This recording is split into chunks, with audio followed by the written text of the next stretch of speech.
Hello everyone, my name is Hemu. In today's we are starting our AWS Certified Advanced Networking Specialist training, and the exam code for this training is ANS C01. Okay, and I will go through with all the details with this particular exam, how you can appear and all, right? So now let me just go through with the things. So in today's class, what I'm going to discuss, so if you will see, I have mentioned day one here, and these are the topics which I'm going to cover in your day one class. So first we will understand what is cloud computing, types of clouds, cloud computing services, what is software as a service, what is platform as a service, what is infrastructure as a service. These are the cloud service model.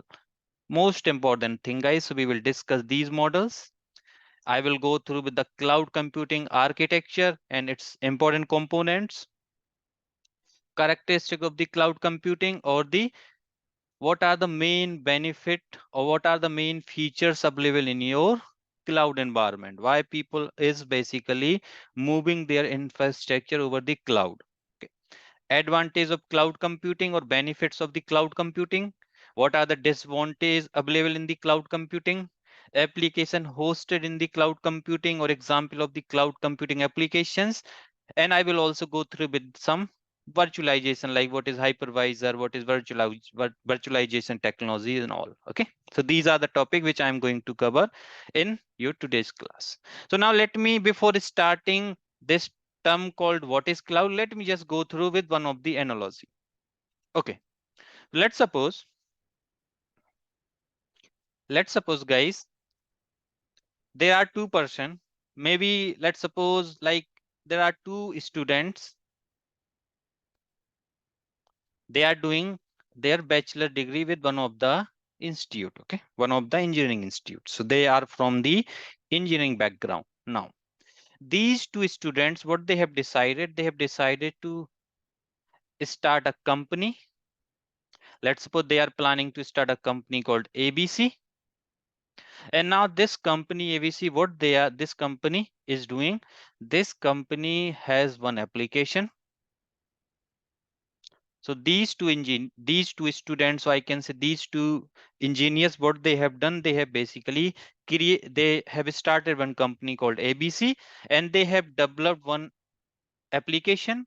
And let's suppose this application is basically used by one of the healthcare organizations, and here they have built this particular application for the healthcare organizations.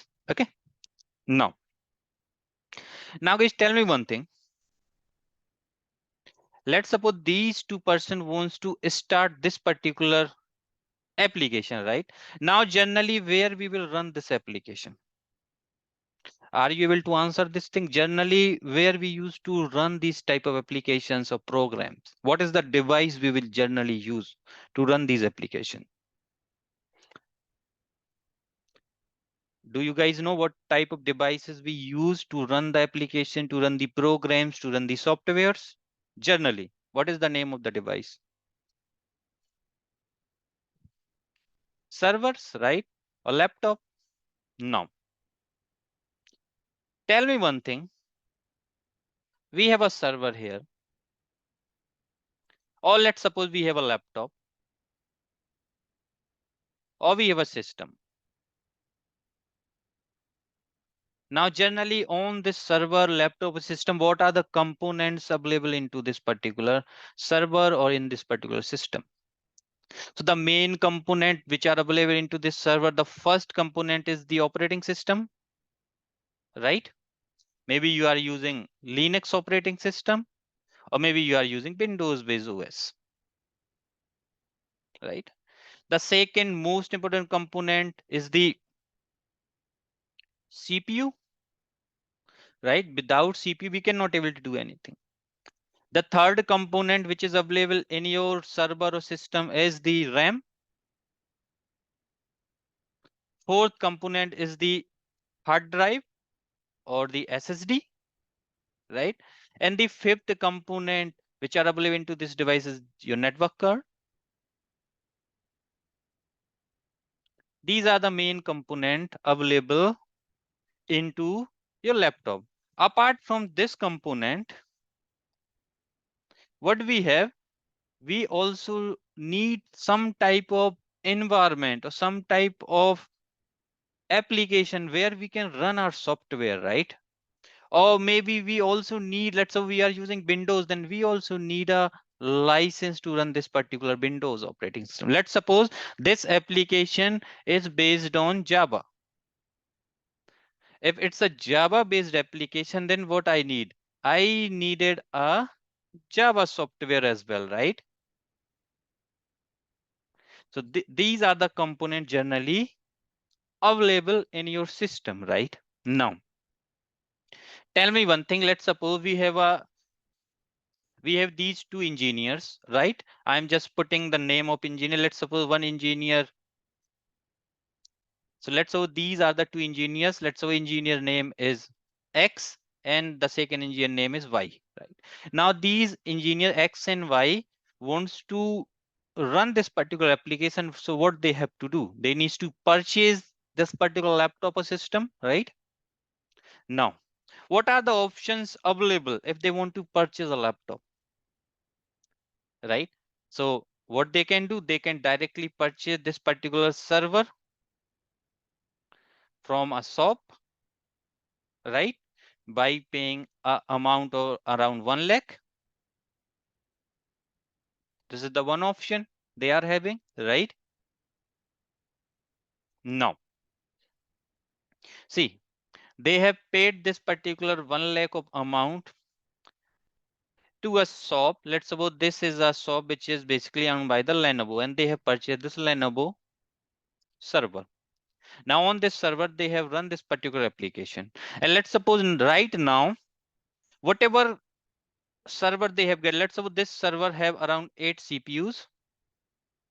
It has around 32 GB of RAM.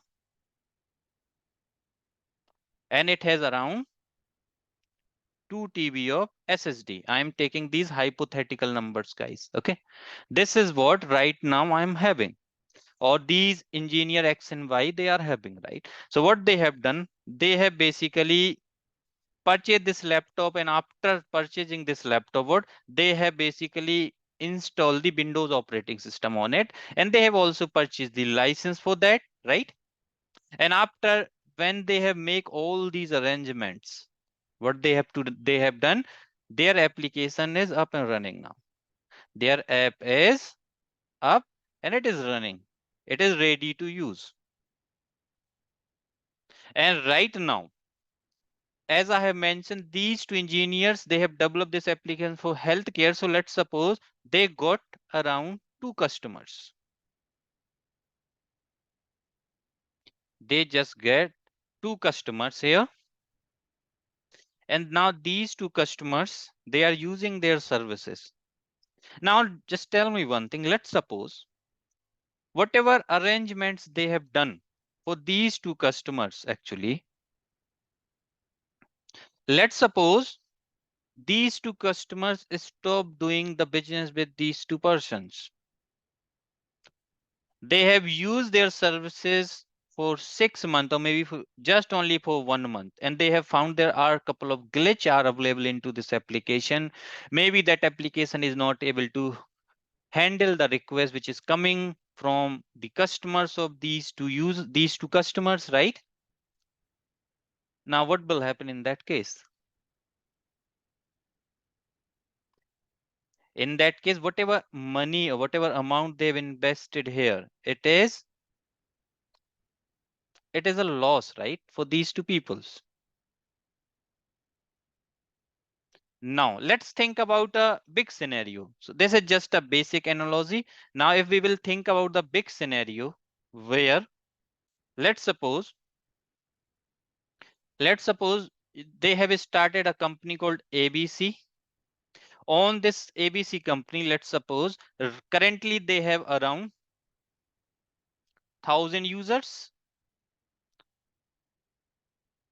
who is using their services. And for these 1,000 users, what they have done, they have purchased these 2 servers. They have purchased these 2 servers, and also they have purchased one switch. They have purchased one router, and they have purchased one firewall. and they have purchased around 2 internet connection from the internet service provider, and they have, let's suppose, invested around 5 lakh amount in this particular infrastructure. Suddenly what happened, let's suppose their application or whatever website they are hosting, let's suppose this become viral, and instead of getting the request from these 1,000 users, let's suppose they are now getting the request from 1 lakh users. Now what will happen? Are these servers able to handle this many load? Let's suppose these requests is only coming for 3 days. There is some type of sale is going on, and let's suppose these many requests they are just expecting just for 3 days. Now guys, what will happen? See, these two servers is able to handle the request coming from 1,000 users, but now they are getting the request from 1 lakh users. Is these two servers or whatever infrastructure that company ABC is having, is this company able to handle these many requests? Guys, what you will think? So is there any type of scalability? No, right? It is not gonna happen. Now, what is the solution? If they want to basically serve the request for 1 lakh users, what they need to do? They have to basically put some extra hardware. They have to put couple of switches, couple of more routers, couple of more firewalls, right? They need to get a more, or they need to get a more ISP connections, right? They need a more bandwidth and all, right? Now, guys, these things is only for 3 days. And let's suppose if they wants to build a infrastructure for 1 lakh users, they need to spend, let's say, 1 crore, or let's say 50 lakh. So guys, to invest this 50 lakh amount in this particular infrastructure is worth? What do you will think? And you are getting the business just for 3 days. Now, when you will build this infrastructure, what will happen? It will need lots of money. It needs your, it needs some manpower, right? Because you need a good network engineers, you need a good servers, you need a good network administrator who can basically manage your infrastructure, right? So this type of solution is not feasible, right? See, so guys, see now, let's suppose, this company ABC, what they have done, let's suppose this company ABC, they have found there are one company called XYZ. There is a one company called XYZ. That company is a cloud service provider, CSP. Means what this company is doing, this company has a data centers. This company has a data center, very, very big data centers. Now, what they are saying, what this company is saying to this ABC, see, if you want a workload just only for 3 days, you can rent out from us. You can rent out from us. You don't need to invest a 50 lakh of amount. You can just rent out these many resources from us just for 3 days. And after that, you can stop using our resources. And you can just pay the amount only for 3 days. That is all about the cloud, guys. So guys, cloud service provider are the companies who has a dedicated data centers. They have a dedicated hardware devices which includes your routers, switches, firewalls, load balancers, very, very high computing servers where you can launch your servers, you can launch your virtual machines there, and you can run your application. And what you have to do, you have to pay as you go. Means, let's suppose you are just using their resources just only for 3 hours, then pay for 3 hours only. And if you are, see now, for company X ABC, which is just a startup, they don't have even much funds, right? For these kind of companies, if these kind of companies, they want to start the business, they used to approach for the cloud service providers because cloud solution are good. They don't need to invest the money as well, right? And they just needs to pay as the as you go model, right? Let's suppose you have couple of ideas in your mind, right? And you wants to start your own organization and you don't have enough funds. What you can do? Let's take an example in this way. Let's suppose you have one idea. Let's suppose you have one idea and you want to implement this idea. Okay. And to implement this idea, what you have, you need some type of infrastructure. You need some type of infrastructure, which includes, see, if you want to implement some type of network infrastructure, what? You need a couple of servers, right? Let's suppose you need around 10 servers.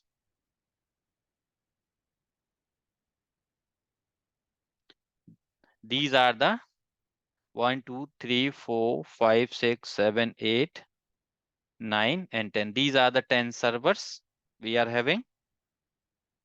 You need these 10 servers, and to basically handle the traffic from these servers, you need let's suppose, 3 switches, switch 1, switch 2, and switch 3. And you have connected all these particular servers with these switches.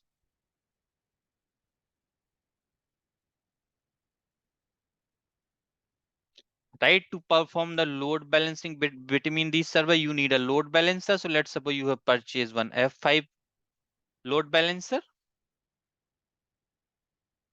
And if you want to prevent the attack into these servers, what you have to do? This is your load balancer. What you need? A firewall, and you need a very good internet connection. So let's say you have a two internet connection, ISP01 and ISP02. So you have to build this type of infrastructure, right? And if you want to planning to build this infrastructure, you have to invest the money. The first thing, it need to invest lots of cost. Second thing, you need engineers who can basically build this particular setup for you and who can manage the setup.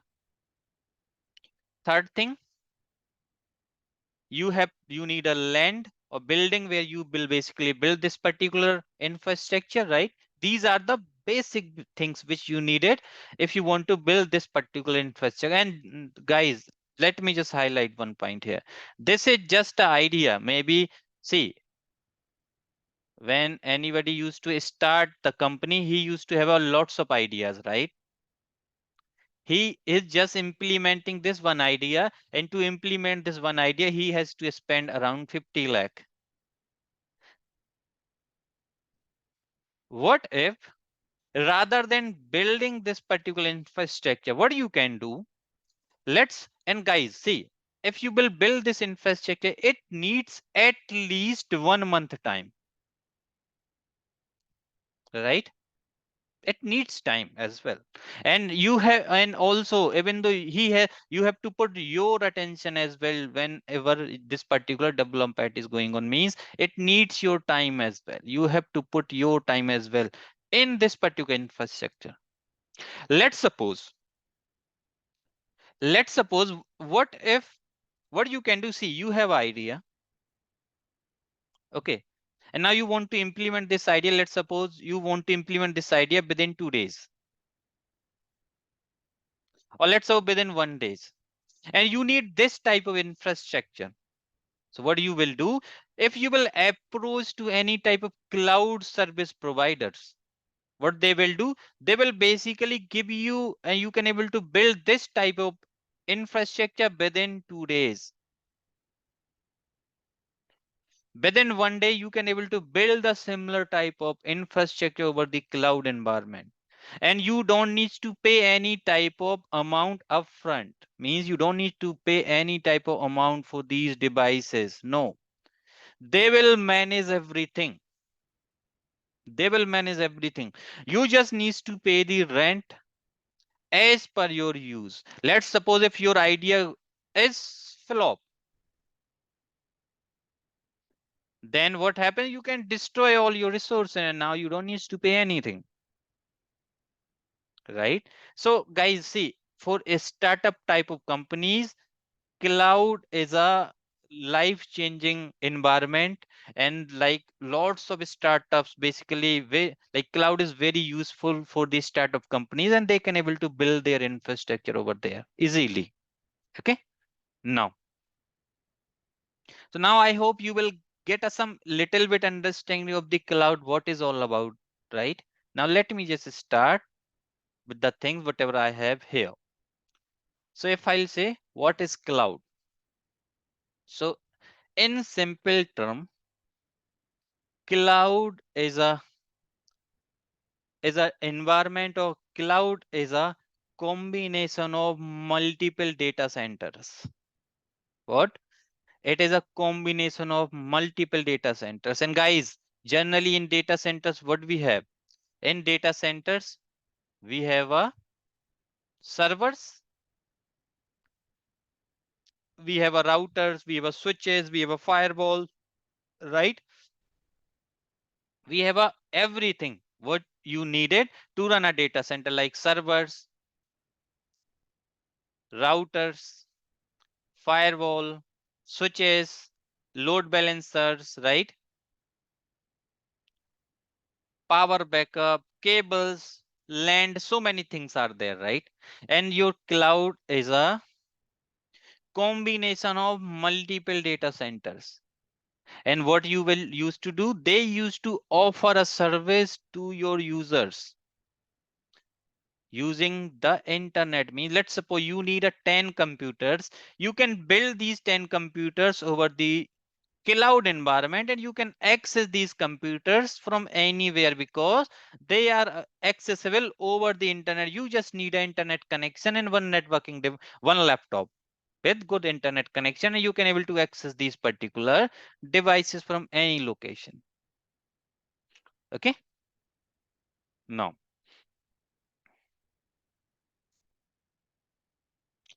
so if I'll say the term cloud refers to a network or the internet, in other words, we can say that cloud is something which is present at the remote location. Means, see, it's cloud, it's not like that it is in the somewhere, it is placed somewhere. It's a data center, it's a combination of multiple data centers which is spread across the globe. Okay, cloud can provide services over network, like in public network. Means whatever services, let's suppose you need a couple of computers, you can launch these computers over the cloud environment, and you can access these computers through internet from any location. Let's suppose you need to store some data, you can basically store that data over the cloud storage services, and you can basically access this data. You can upload that data, you can download that data, you can delete that data, and from any location. You just need an internet connection. Okay, like we have a wide area network, LAN or VPN type of things. Okay,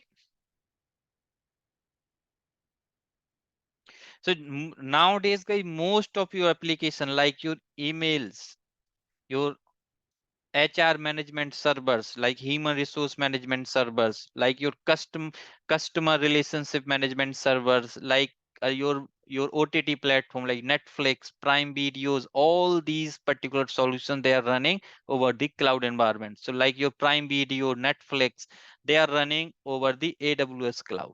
Okay. So these, like Netflix is a very big customer for AWS. Now, what is cloud computing?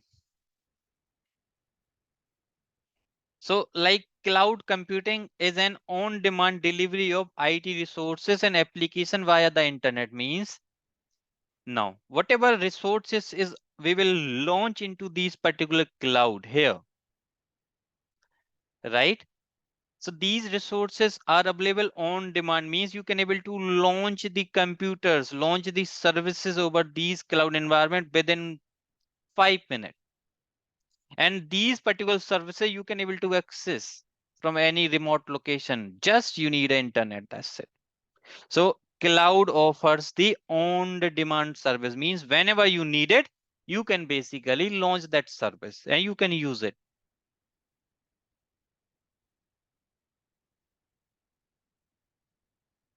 So guys, generally over the cloud, you will get the servers. You can able to launch the virtual desktop. You can run the softwares. You can run the application. You can store the data using the storage services, everything, right? And you can access these particular cloud services using laptop, mobile phone, right? And using the desktop as well. And you just need an internet connection. So this is the like basic architecture of your cloud computing.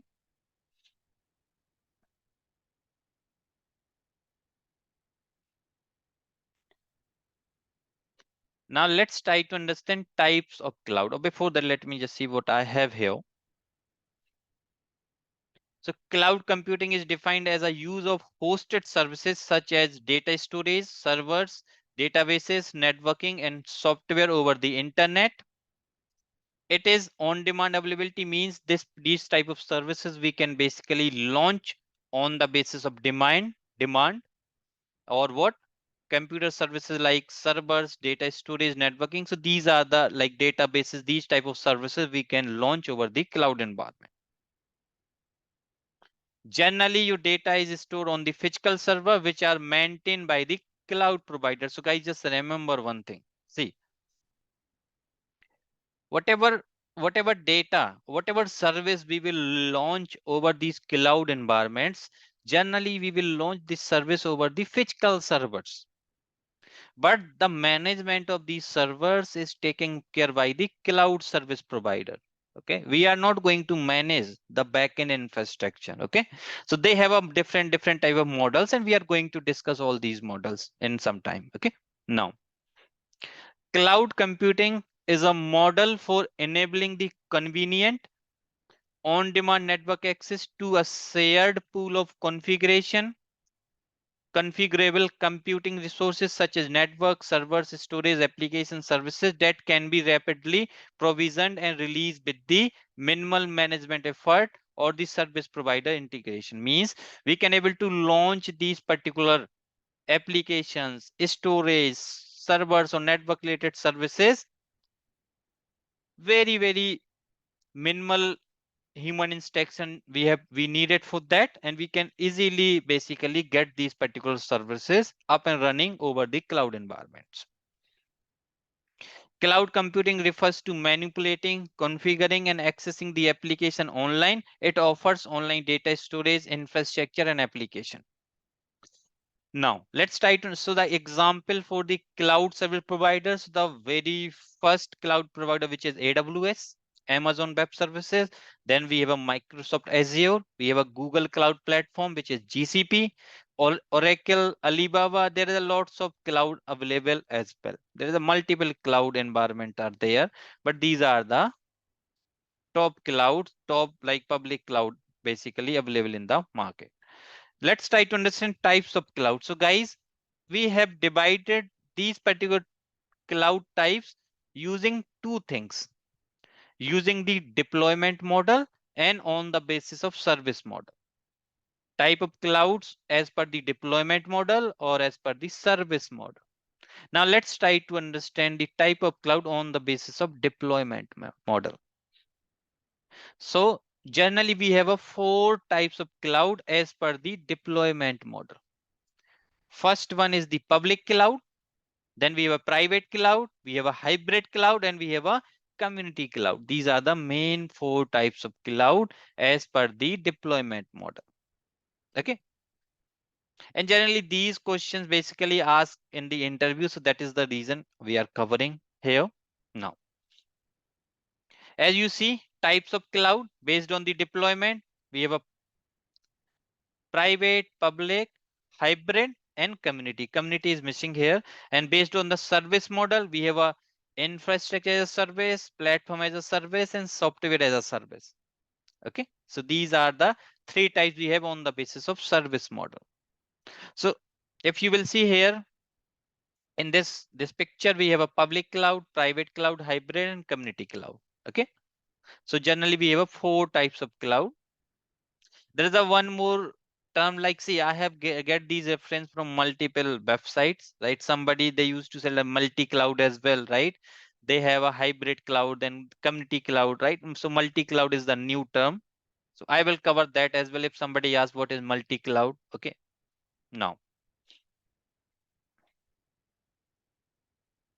let's try to understand what is public cloud.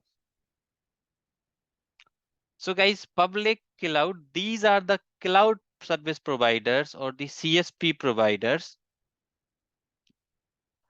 and the services which is offered by this public cloud we can able to access just using the internet. And the main cloud providers are the Amazon, which is AWS, Google Cloud, which is GCP, we have a IBM, we have a VMware, we have a Azure, which is Microsoft. These are the example of couple of public clouds. And whatever services available into these particular clouds, we can able to access them through the internet. Okay. So these are the public cloud examples. Now, public cloud refers to a computing services offered by the third party providers over the internet. Means these particular cloud providers offers the compute service. Compute service means your resources, your servers, basically where we are running our applications and all. Okay. The public cloud allows systems and services to be easily accessible to the general public over the internet. Public cloud may be less secure because of its openness. So guys, public cloud is less secure. I am not agree with this statement. We can say, like, in public cloud, anyone can basically create the resources and he can basically, anyone can able to access the resources. Okay, anyone can create the resources for different type of public and they are accessible over the internet, but there are the ways which we can use to secure the things. Okay. This type of cloud is used usually for business to consumer type interaction. Here the computing resources is owned, governed and operated by the government or an academic or a business organization. So generally what used to happen, whatever resources or whatever the infrastructure which is provided to you, it is basically maintained or managed by that particular cloud service provider. Basically, so the thing is, the management of all the network infrastructure, like your routers, switches, firewalls, load balancer, is a responsibility of that particular cloud service provider. And what you as a customer, you will just use these services. That's it. Now, the second type of cloud, which is known as private cloud, the private clouds allow system and services to be accessible within an organization. It offers increased security because of its private nature. Means, guys, now let's try to understand the private cloud. See, couple of examples I have put here as well with regards to the public cloud, like Rackspace is also one of the organization. DigitalOcean is also one of the cloud service provider, right? IBM, Google Cloud, Azure, right? These are the couple of other companies which are also comes under the public cloud category as well. Okay. Now in private cloud, guys, as I have mentioned, let's suppose there is a one company called company. Let's take an example of company called Wipro. Now, this company Wipro has one data center. Let's say that data center is available into the Bangalore. Okay. Now, this company Wipro, what they have done, they have built one data centers which is available in Bangalore location. On this data center, they have basically put couple of computing servers here. Now, these are the servers they have basically created, right? Let's suppose these two servers is for the HR. These two servers, let's say they have put for the finance department. Now these two servers they have created for the sales department. Okay, very basic infrastructure they are having. They have a switches here.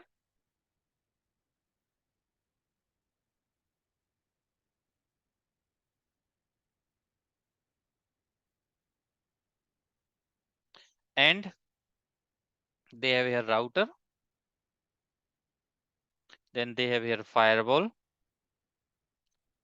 And basically this firewall have a connection with the internet service provider. Okay, now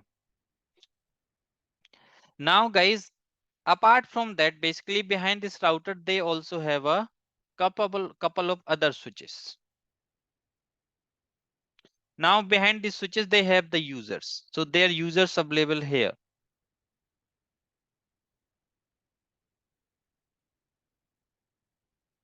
Now, and guys, now if you will see here in this particular deployment,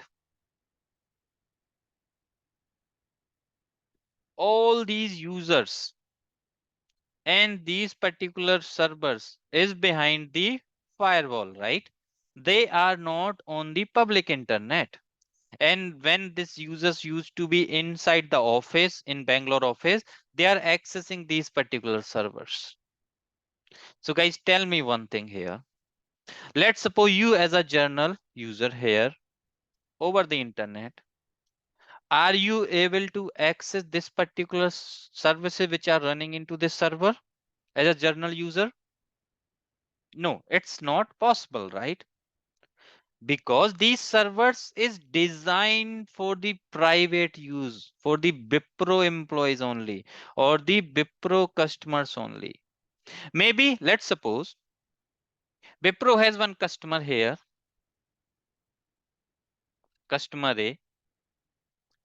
If this customer A wants to access couple of servers, what they will do, they will build a IPsec tunnel. So now because this Wipro has allowed this customer to access their servers over the secure connection, right? So they can able to access. So guys, this type of cloud is known as a private cloud.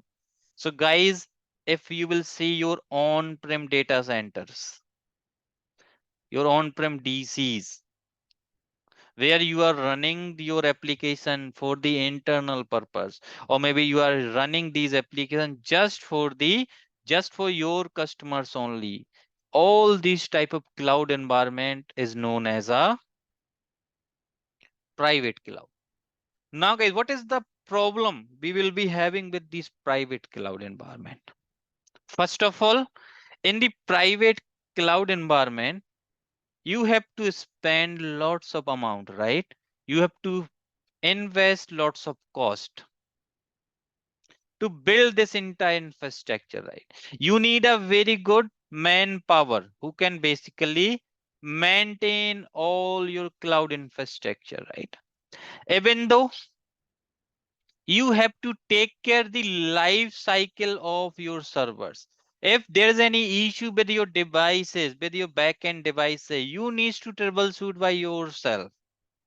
You have to make a backup as well for this particular environment. Let's suppose they're due to some issues in the Bangalore location, and now your customers wants to use these services. If you don't have a backup of this particular data centers, then this is also a problem, right?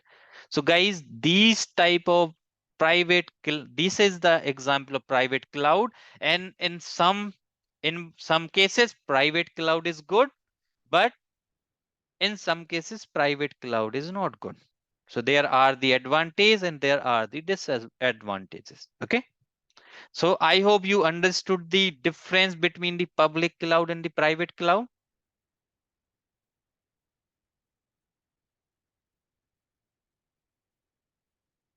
So Mahesh, this is just a data center. See, in what is cloud? Cloud is a combination of multiple data centers. Okay, it's a combination of multiple data centers. So it is also same DC. If I'll say the Amazon also have a same data centers. It's not like that Amazon have a dedicated data centers and all. Okay. And guys, see, whenever we will build this particular infrastructure, we need a dedicated internet connection. We can use lease lines, MPLS, all these type of technologies, right? If I show you here, AWS DC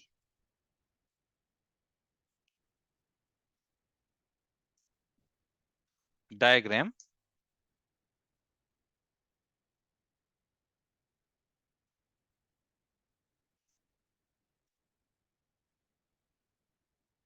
AWS data center. Like if I will search this AWS data center in India,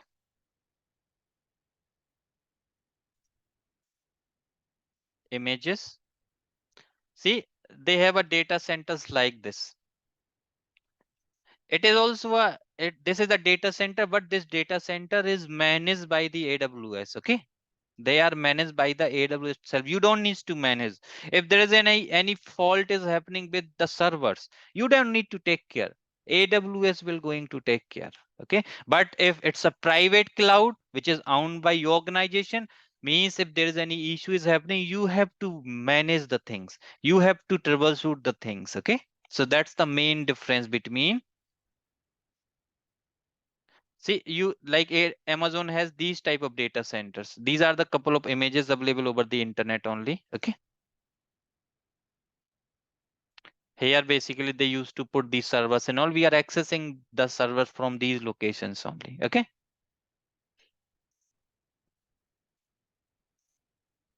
Now,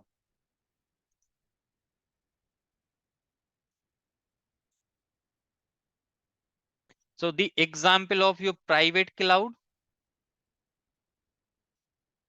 is your internal network, your enterprise network, your corporate network, or your data center, which are available in your on-prem, and you are the one who basically own that particular infrastructure. You are going to manage it, and only your users or your employees is going to access this.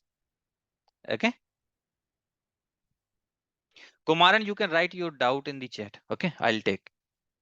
Now, computing resources are deployed for one particular organization means in your data center. Just remember, whatever resources is available, they are just deployed only for your organization.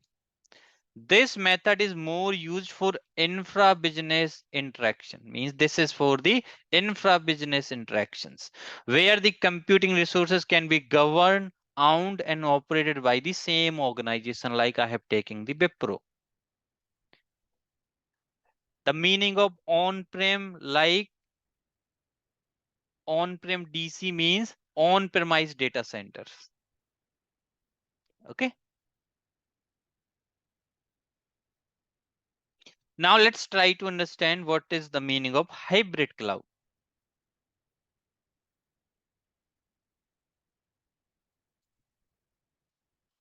One question I got: how private cloud differs from building servers in VM on premises?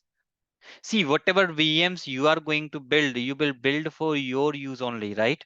In the private cloud, these VMs you are not going to provide the access of these VMs to anyone else apart from your organization peoples. Okay, so that is the main difference.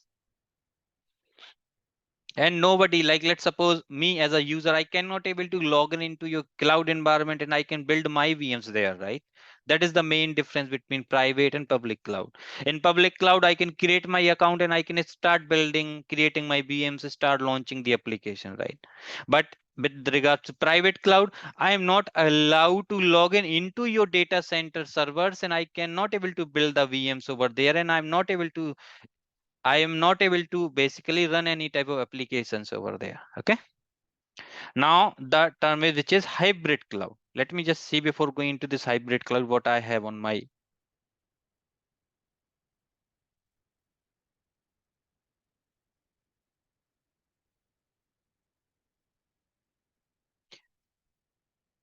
So if you will see this particular diagram here with regards to private cloud. In private cloud, basically, these are the data centers which is basically owned by a particular organizations, and they are running the service or servers or the infrastructure with with for this particular organization only. Okay.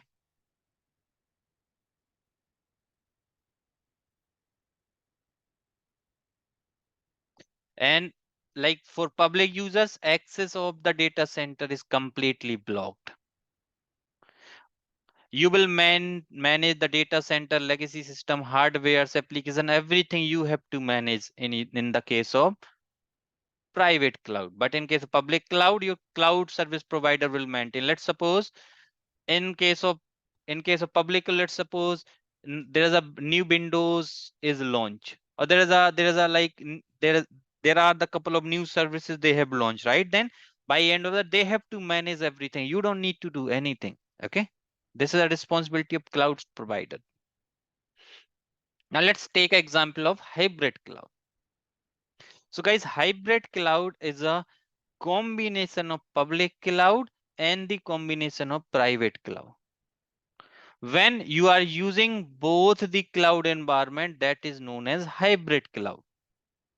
Let's try to understand this hybrid cloud. These are just the model, guys. Theoretical information you just needed. Okay, so do not take it very, very serious. Okay. Now, the hybrid cloud is a mixture of public and private cloud. Means, let's suppose I will give very good example for hybrid cloud. Don't worry. However, the critical activities are performed using the private cloud, while the non-critical activities are performed using the public cloud. Okay. Now let's try to understand this particular hybrid cloud properly. Now, guys, anyone have any idea about the three-tier architecture of an web server? Let's suppose, let me take different color now. I will choose this one. Let's suppose there is a company called ABC. Now this company ABC, they have started one of the e-commerce business. They have started one of the e-commerce business. Now, tell me one thing. In this e-commerce business, basically what we have generally three type of servers. We have a web servers.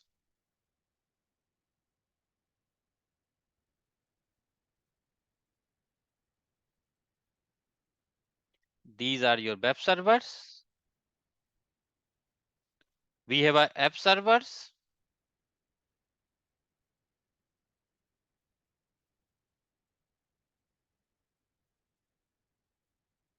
And you have a database servers.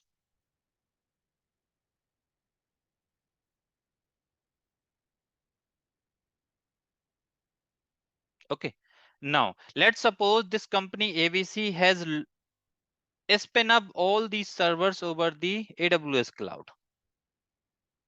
All these servers available over the AWS environment. Now, guys, tell me one thing. Let's suppose because they are dealing with some type of e-commerce business, right? Means,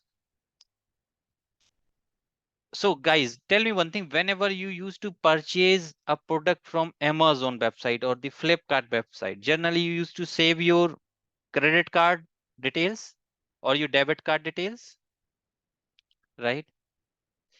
Whenever you will purchase, you will done the transaction and on all these particular details they used to store.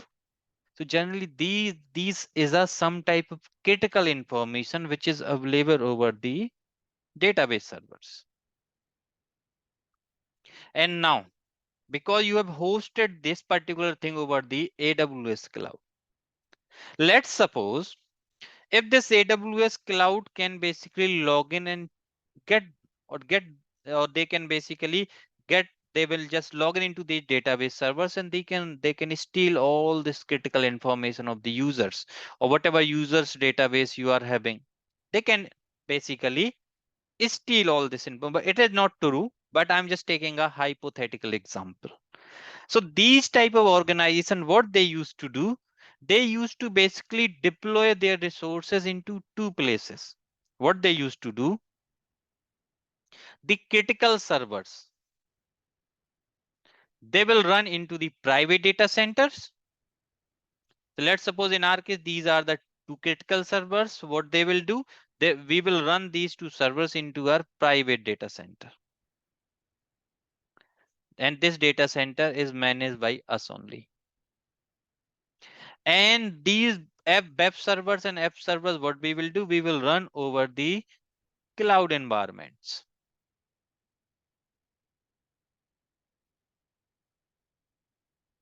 Let's suppose over the cloud service provider, which is AWS. And we can basically make the connection between your AWS cloud and your private cloud using we can use the IPsec VPN, or there is a one more term called direct connect, DX. Do not put more thing in the DX just you can think about, we have just connected both AWS environment and your data center by using the MPLS link for your info. Now guys, because we have basically we are putting all these database servers into our private data centers, and these private data centers where we have our own security postures, we have our firewalls, right? We have all our security appliances who is basically protecting these database servers from any type of attacks. This is known as hybrid cloud environment, where we are running couple of servers over the public cloud and we are running couple of servers over the private cloud. Means we are using both type of cloud. This is known as hybrid cloud environment. This is the example of your hybrid cloud. In hybrid cloud, what we are using private cloud, which is your data centers managed by your company, and we are using public cloud as well, like AWS or Azure, for running our services. So what we used to generally perform in public cloud, we hosted the non-core applications, mean we will host the less critical application like web servers. Web server just have your web code, that's it, right? And in your private cloud, what we will use to do, we will host the most secure servers, like your database servers. We will put into our private cloud just for the maintenance purpose. So this is the example of hybrid cloud, guys. Let's see what I have here. So the hybrid cloud is a mixture of public and private cloud. However, the critical activities are performed using the private cloud, while the non-critical activities or applications we will run over the public cloud. This type of cloud can be used for both type of interactions, business to business and business to consumer. This deployment method is called hybrid cloud, as the computing resources are bound together by different clouds basically.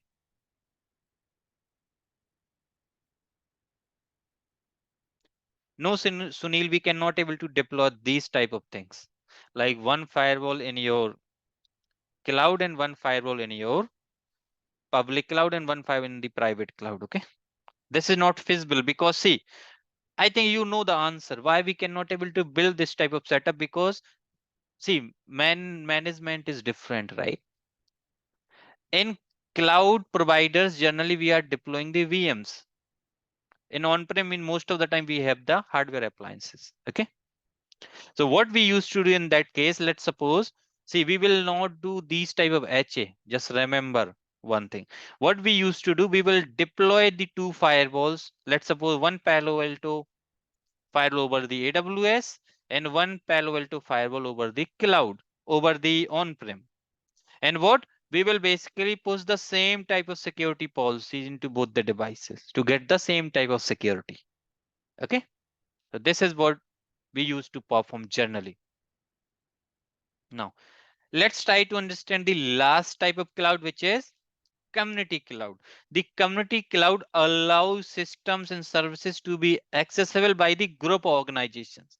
Computing resources are provided for a community and the organization. Let's try to understand this particular thing. What is community cloud? So in community cloud, what happens? Let's take an example. Let's suppose There are three companies. Let's suppose we have a company called Wipro. We have a second company called SCL. We have a third company called TCS. What they have done, these three companies, they have decided to basically run their servers over one data center.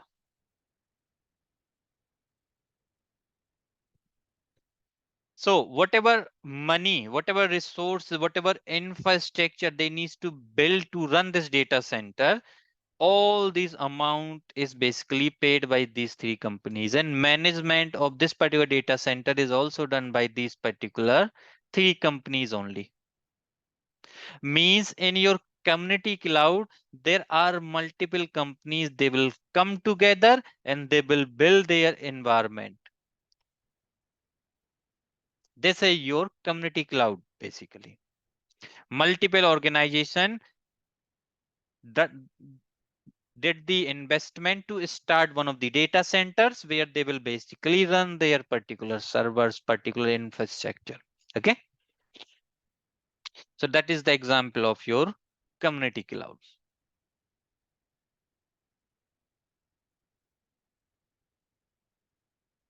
So generally, what used to happen in community cloud, all the hardwares, they generally store on the on-prem environment.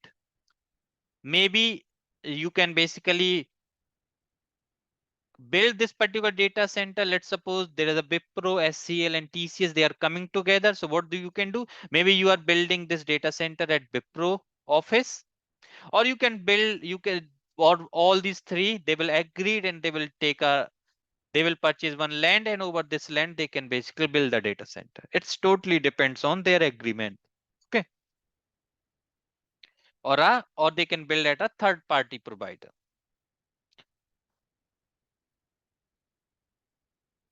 And guys, generally, who can access the services from this particular cloud?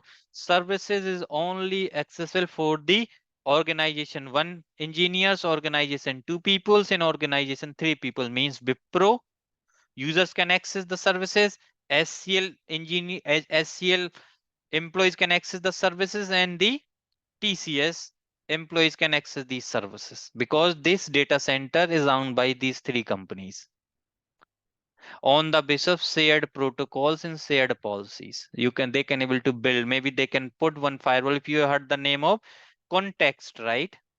They can put one firewall here. They will create three context. For Wipro, one for SCL, one for TCS, and they can create a security policy and they can provide the access accordingly. That is known as community cloud.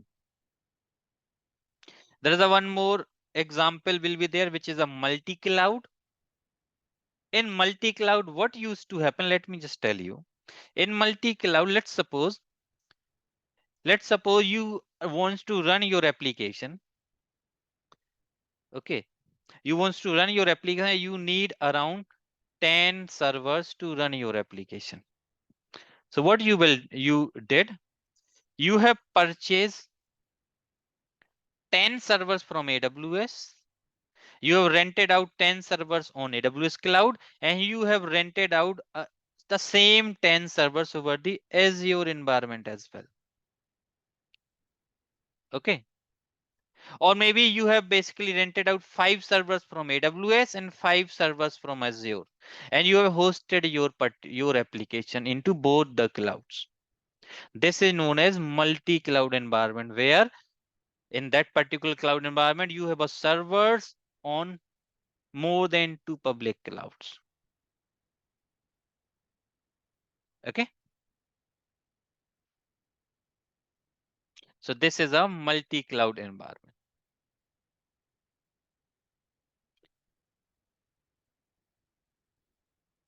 Now, difference between different types of clouds. Let's try to understand the main difference.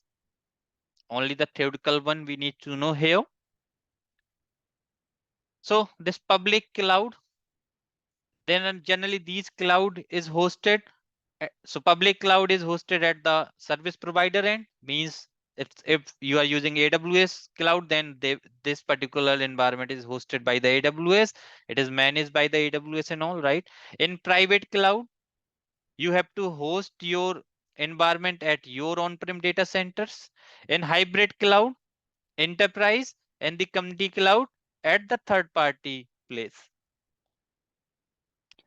So table 4. So guys, this particular like public cloud is suitable for large enterprise customers. Private cloud is also suitable for large enterprise customers. Hybrid cloud is suitable for small and mid-sized companies.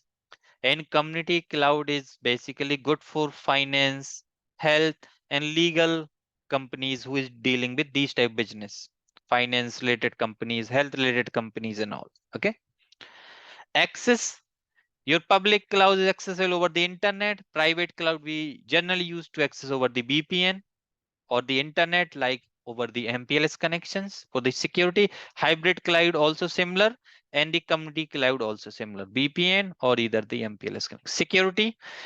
In public cloud, low security because we are ultimately hosting their services over the public environment, means we are hosting our applications over a server which is maintained and managed by some third party company. Private, which is the most secured one. Hybrid is moderate, and community is also secure. Cost. In public cloud, very cheap. In private cloud, very high cost. Hybrid, cost effective, and community also cost effective. Owners. Public cloud is owned by the service provider. Private is owned by the particular enterprise or particular company. Hybrid also particular companies. And the community, it is basically owned by the particular community, all the particular group of companies. Reliability, this is moderate, here very high, medium to high, and very high. Users, organization, public, like individual means any organization are the users for public cloud, or individuals can also create their account, create their infrastructure. Private cloud is only used by the business organizations, the company who has owned this particular private cloud, business organizations and community members. Scalability. So guys, in public cloud, we get a very high scalability. Here scalability is limited, in hybrid very high, in community very limited. So these are the couple of features. Now let's try to understand types of cloud as per the service model. So guys, generally we have a three type of service model. The first type of service model is known as a infrastructure as a security, IaaS. Second service model is known as a platform as a service, PaaS. And the third model is known as a software as a service, which is SaaS. These are the three type of service models available. Now let's try to understand these particular service model properly. What is SaaS, what is PaaS, and what is infrastructure as a service. Now, so first I take the reference from here, guys, and after that we will discuss by with one of the very good example for that. So guys, tell me one thing. To start, let's suppose, let me just draw one network diagram first. So guys, generally to start a company and you want to run couple of applications, so what you have to do, you need a hardware resources, right? So let's suppose I have around 100 users. I've just denoted two computer, but let's suppose we have 100 users here. Now I have around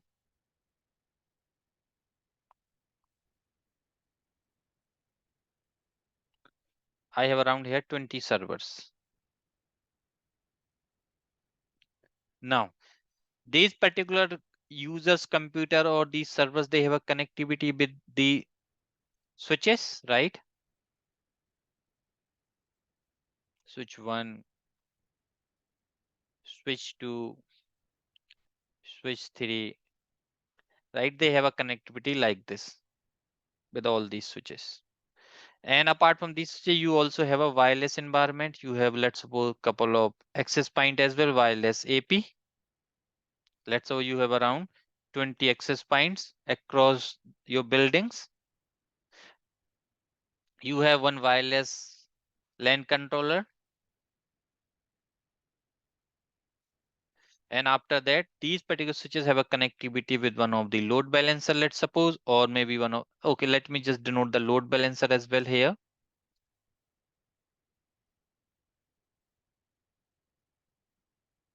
And after that, we have a firewall here. And this firewall have a connectivity router R1 and router R2. And this router have a connectivity one of the internet service provider. And here we have a service provider too.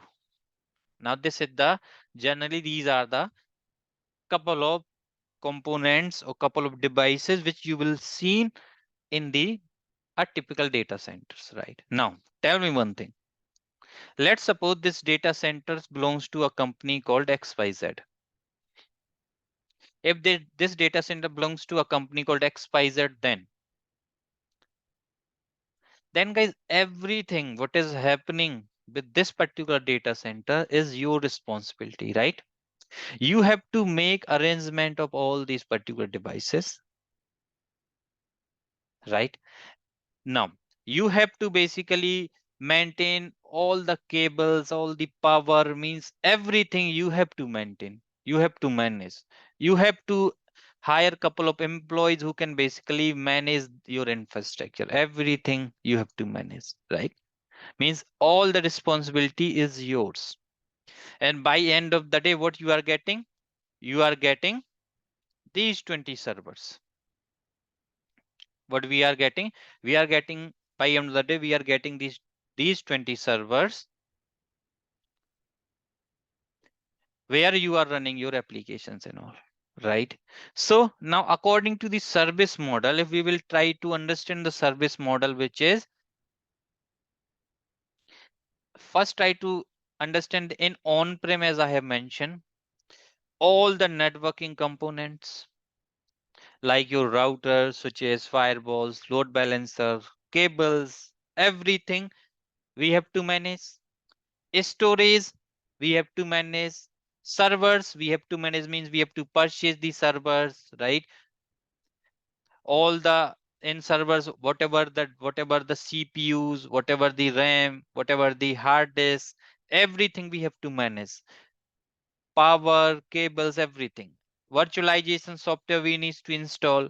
We have to run the operating system like Linux and Windows. These VMs we have to spin on this virtualized environment, right?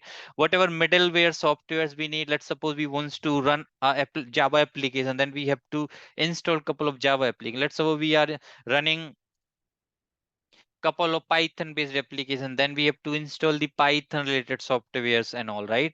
Runtime, data, application, and after that we have to run our application as well. Means all these particular responsibility we have to manage in your data centers. But if it comes to the infrastructure as a security, in infrastructure as a security, what you will get? All the networking related stuff you will get from the cloud service provider, let's suppose from the AWS. Means whatever routers, switches, firewalls, load balancer you needed for that, everything you will get from the AWS environment. Storage is managed and maintained by the AWS. Servers is managed and maintained by the AWS. Means installation of these devices over the rack, if there is anything happening with the rack, they now their responsibility to change the things. Virtualization, because to run your operating system and all, we need a virtualization environment, like we have to we can use the hypervisor based virtualization, we can use the VMware ESXi based hypervisor, right? All these virtualization is also managed by the cloud providers. What are our responsibility here? See, all this infrastructure is provided to you. What you have to do? You can install the operating system, even though if you will see here, from the operating system, half of the things is comes under the your management and half of the things comes under the cloud management. Means what you will get, whatever, let's say you want to run the Windows, then Windows operating system you will get. This particular cloud provider will provide you the image for Windows. What you have to do, you have to select and you have to run that particular Windows. You have to run the middleware software, means Java, Python, these applications you have to run. You have to basically, if you want any runtime data or application, means these are the things which you will manage. And apart from these things, everything is managed by the AWS. That is known as infrastructure as a security. Means they will give you one server where where all the networking are available. What you have to do, you can basically run the operating system. On top of this operating system, you can run the or whatever the necessary software or packages you need to run your application. That's it. This is your infrastructure as a security. Means they will give you the networking infrastructure. You have to just go and you have to run your, you have to run the operating system and you have to run your application. This is known as infrastructure as a security. Now the second model is known as a platform as a security. In platform as a security, what happens? All the networking, storage, servers, virtualization, even though the operating system, even though the middleware and the runtime, all these particular thing is maintained and managed by the cloud service providers. What you need to do, you have to just run your application and you have to start working on it. What you have to run the application and you have to start working on it. That's it. You don't need to take care anything. You can install your application and you can start using the things. And after that, we have a software as a service where application data, runtime, middleware, OS, virtualization, servers, storage, and networking, everything is managed by the cloud service provider. What you have to do, you have to go and you have to start using that particular service. What you have to do, you have to go and you have to start using the service. That is known. These are the three type of models available over the cloud environment. Now, let me just give you the idea about it, how these particular things works and all with the some type of examples. Okay.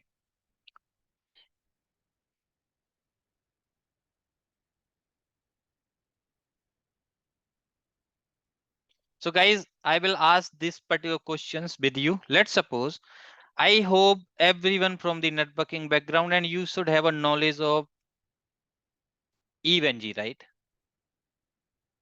I know most of around 99% people know what is EVNG. So guys, what is the use of EVNG generally?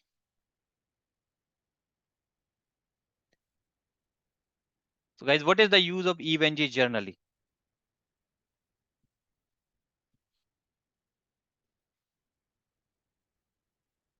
Write your answers at least here. And I know you know what is the use of EVNG. It's a network simulator, right? Now, let me just give you an example. What I have done, basically,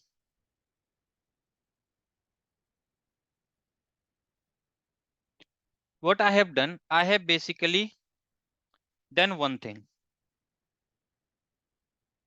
I have basically provided you one server.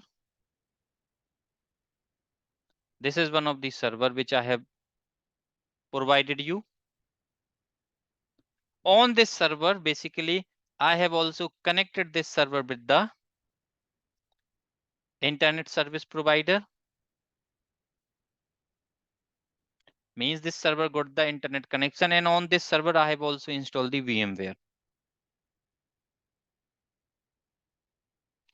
I have installed the VMware software in this server now. On the same server, I have also put the image of EVNG. EVNG image also I have put into these servers. Now, what I have given these particular things to you, and I just told you, you can start installation of EVNG and start building your labs. Now, what type of model it is? It is a software as a service, or platform as a service, or infrastructure as a service. I have provided the networking. I have provided the hypervisor, which is VMware, and I have also provided the EVNG image.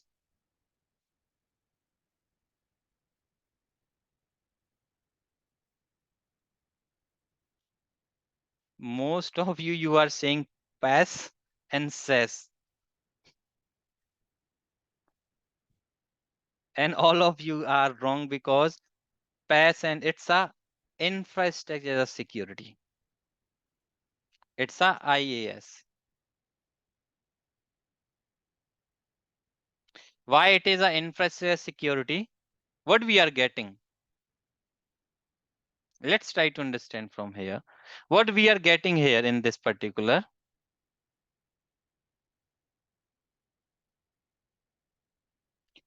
What I am saying, let's do one thing. Let me just take this picture here.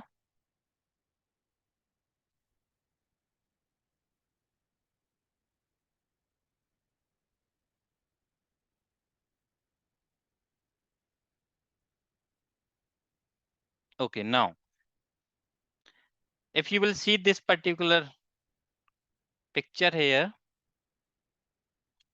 according to infrastructure security, what are the things are available in your infrastructure security? What are your responsibility?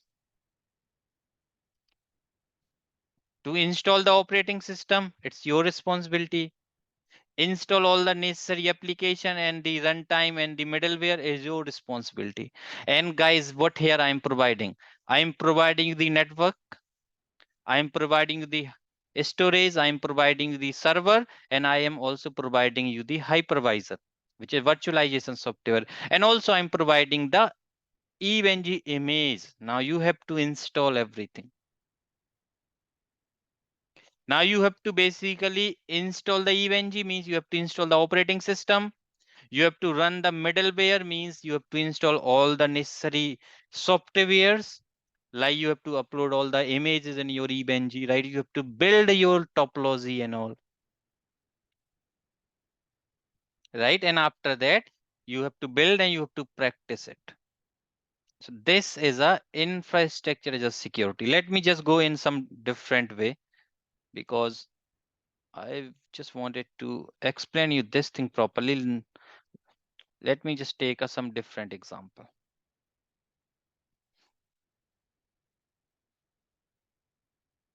Keep this particular picture in your mind. Let's take an example. Let's suppose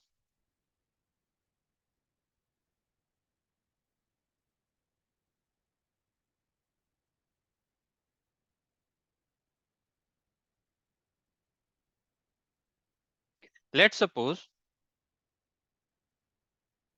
I have one server here.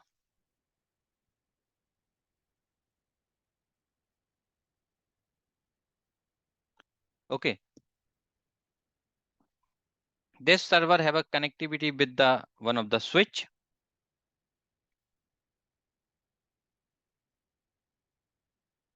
Now this switch have a connectivity with one of the firewall, and this firewall have a connectivity with the internet.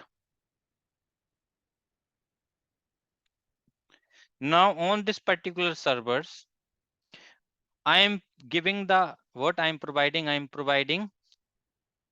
any user. See, in this server, let's suppose I have a 32 core of CPU,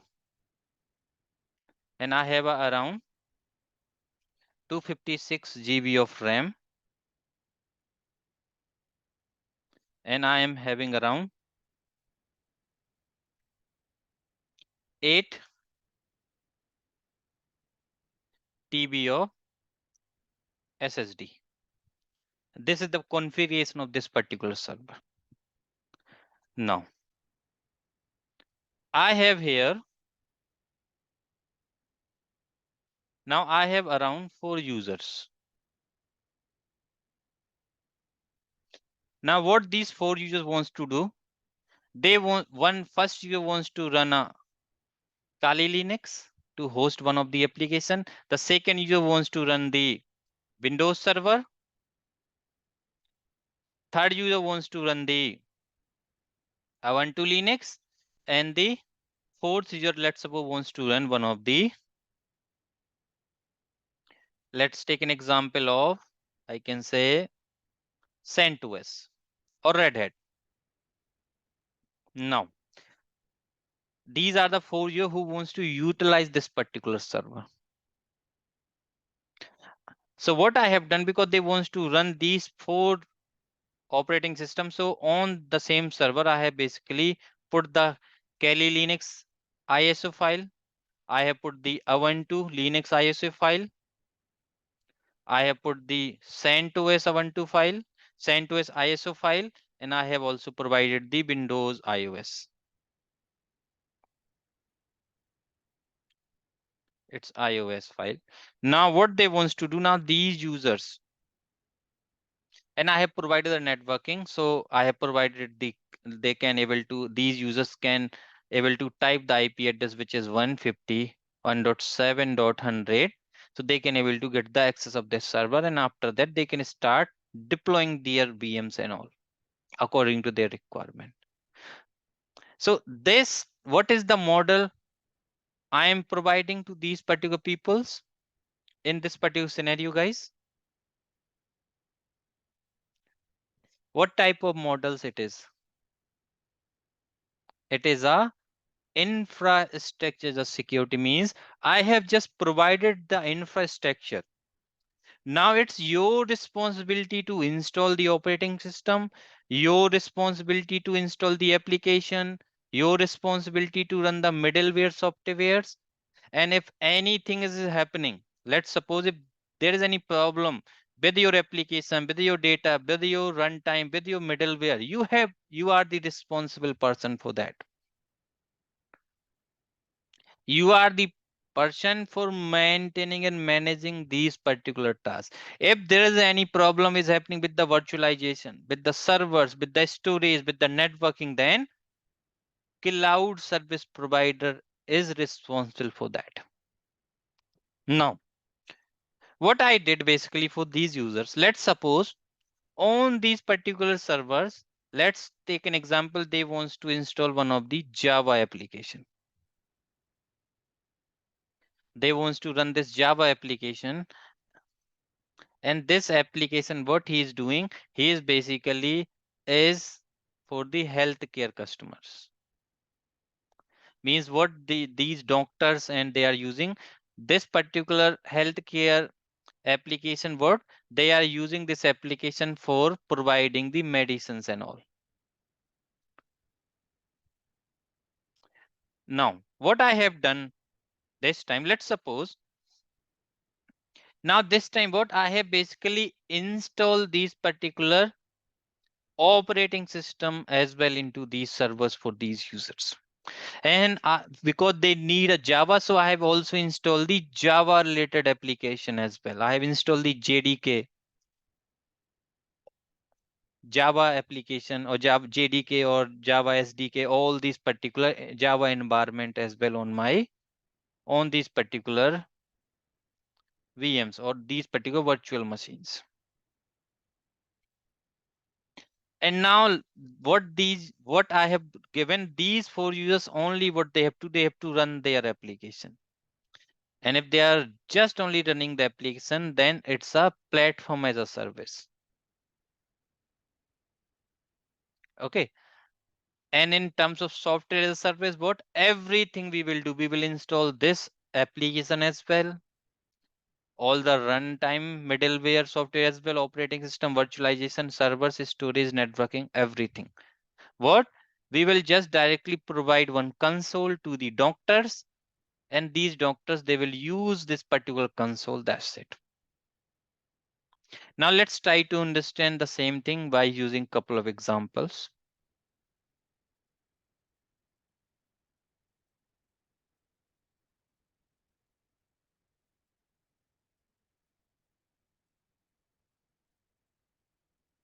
Guys, tell me one thing. If I take example of Gmail, let's suppose there is a one user one. He has one Gmail account and he wants to send one email to user two. Then Gmail comes under which type of service model? It is a software as a service. Means what we are doing, we are just using the Gmail console and we are just using the service. So like application like your Gmail, your Salesforce, CRM, Office 365, Google Docs, right? All these particular applications, your Google Drive, there is a hell lot of application nowadays which are the SaaS based applications, software as a service. Let's take an example of WhatsApp. If you want to use the WhatsApp, what we are using this WhatsApp for sending the messages and all, right? What type of service is offering, what type of service we are getting from WhatsApp? It is a software as a service. We are just using that particular application. We are not responsible for the installation or for developing the code of the WhatsApp application, right? It's not our responsibility. So these are the example of software as a service where we are using a software service which is offered by that particular application. Now we have a platform as a service, and guys, this platform, this SaaS application is most of the time used by the end users. Just remember. Now we have a platform as a service. In platform as a service, what we will get? We will just provide one platform, and on that platform we will install all the necessary softwares, and now the software developer use that particular platform to develop their softwares. That comes under the platform as a service. And the example like a Google App Engine, AWS Elastic VNCPH. And after that, we have a infrastructure as a service. And infrastructure as a service is used by the IT administrators. Like we are using EC2 service. We are using the Microsoft Azure services or the Google Compute Engines. This is known as infrastructure as a security. Now let me tell you the thing, guys. See, for infrastructure as a security, if you are having this type of business, if you are having services like this, then what you have to do? You see the business model of AWS and Google Cloud, they are targeting the customers who is dealing with the infrastructure as a service. Okay. And the business model of Azure, they are focusing towards the software as a service user customers. Because if you know, Microsoft have lots of plug and play services like the Office 365, Google, right? They have a lots of services basically. And the business model of Azure is to target the users, to target the clients who just want the SaaS services. And the business model of AWS and GCP is based on IaaS. Okay. Now let's see the same thing from here with this example.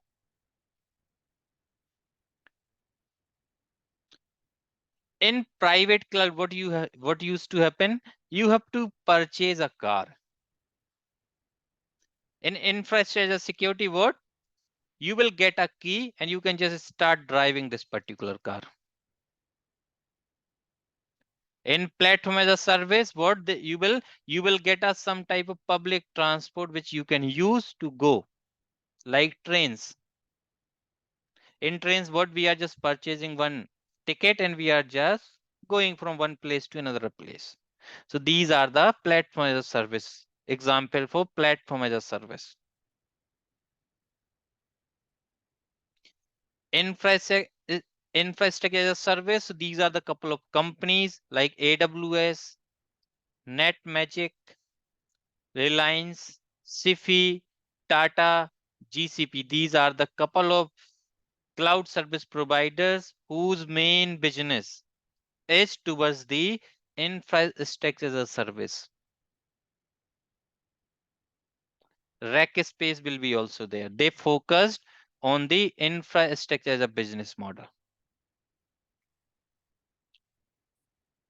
For platform as a service, we have a couple of companies like Google App Engine, Salesforce, Windows Azure, AppFog, OpenShift, and your cloud from the VMware, right? Their business model to target the customers, which is platform as a service.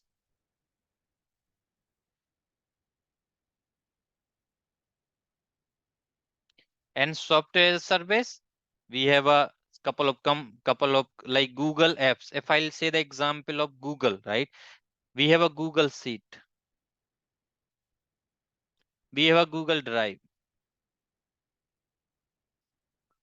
we have a Google Docs.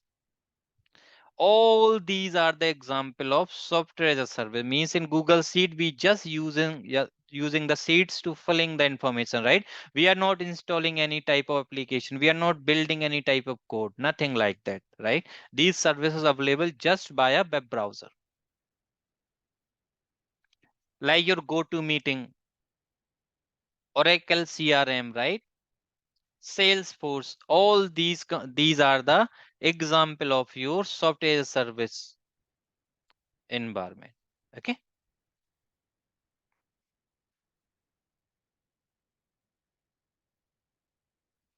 So infrastructure as a service, all the physical resources, all the hardware like laptops, desktops, cables, switches, routers, data centers, and the storage devices are the part of infrastructure. Means all these things you will get from the cloud providers. In the cloud computing, all the infrastructure is virtualized and provided to the customers as a service. This is called infrastructure as a service. Infrastructure as a service provider provides the following service. Means they will give you the compute service. Means you can able to create the virtual machines. Computing as a service includes virtual central processing units, virtual main memory for the VMs. Means they will give you the CPU, they will give you the RAM along with all the networking infrastructure. They will give you the storage, network, load balancer, all these particular things you will get. Example AWS, Azure, GCP, IBM Cloud, Rackspace, Distro, Sianets, and Oracle Cloud. Guys, I have also put couple of links. Okay, I will share these notes as well. Okay, so you have to go through with these particular links. Check it out, the information. Okay, in platform as a service, as I have mentioned, platform as a service is a cloud computing platform where a third party offers necessary softwares and hardware resources. These offering enables clients to develop, run, and manage business applications without maintaining the infrastructure required for such softwares and the development processes. Okay. What are the services you will get in platform as a service model? Programming languages like Python environment you will get, Java environment you will get, right? Application framework, databases, and tools. Software as a service, SaaS is also known as on-demand software. It is a software distribution model in which services are hosted by a cloud service provider. These services are available to end users over the internet, so the end users do not need to install any software on their devices to access these services. Example, AWS Elastic. Beanstalk, Windows, Azure, Force.com, Google App Engine, OpenSAP, SAP application, AWS Lambda, Azure Functions, etc.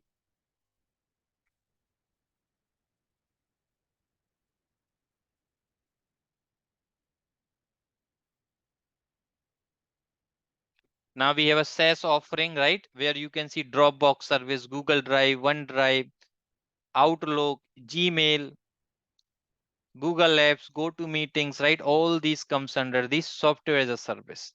So businesses services like ERP, CRM, billing, all sales, all these particular software comes under the SaaS of offering environment. Okay.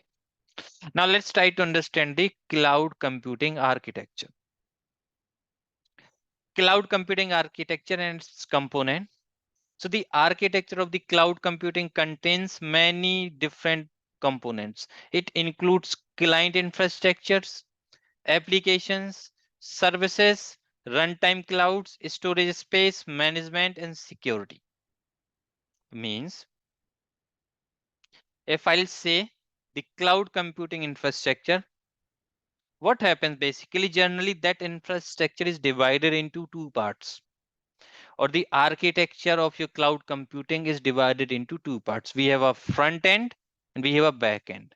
In front end, we have a clients, then we have a internet, and after that we have a back end where we have a, all the networking infrastructure, all the storage infrastructure, right? And on top of this infrastructure, we have a high virtualization, and on top of virtualization, we are running the operating systems, runtimes, services, and applications. And these particular application and services is accessed by these particular clients. So this is the infrastructure we are having, or these are the, this is the basic architecture of your cloud computing. Means in cloud computing, what used to happen, if you will see, these are your end users.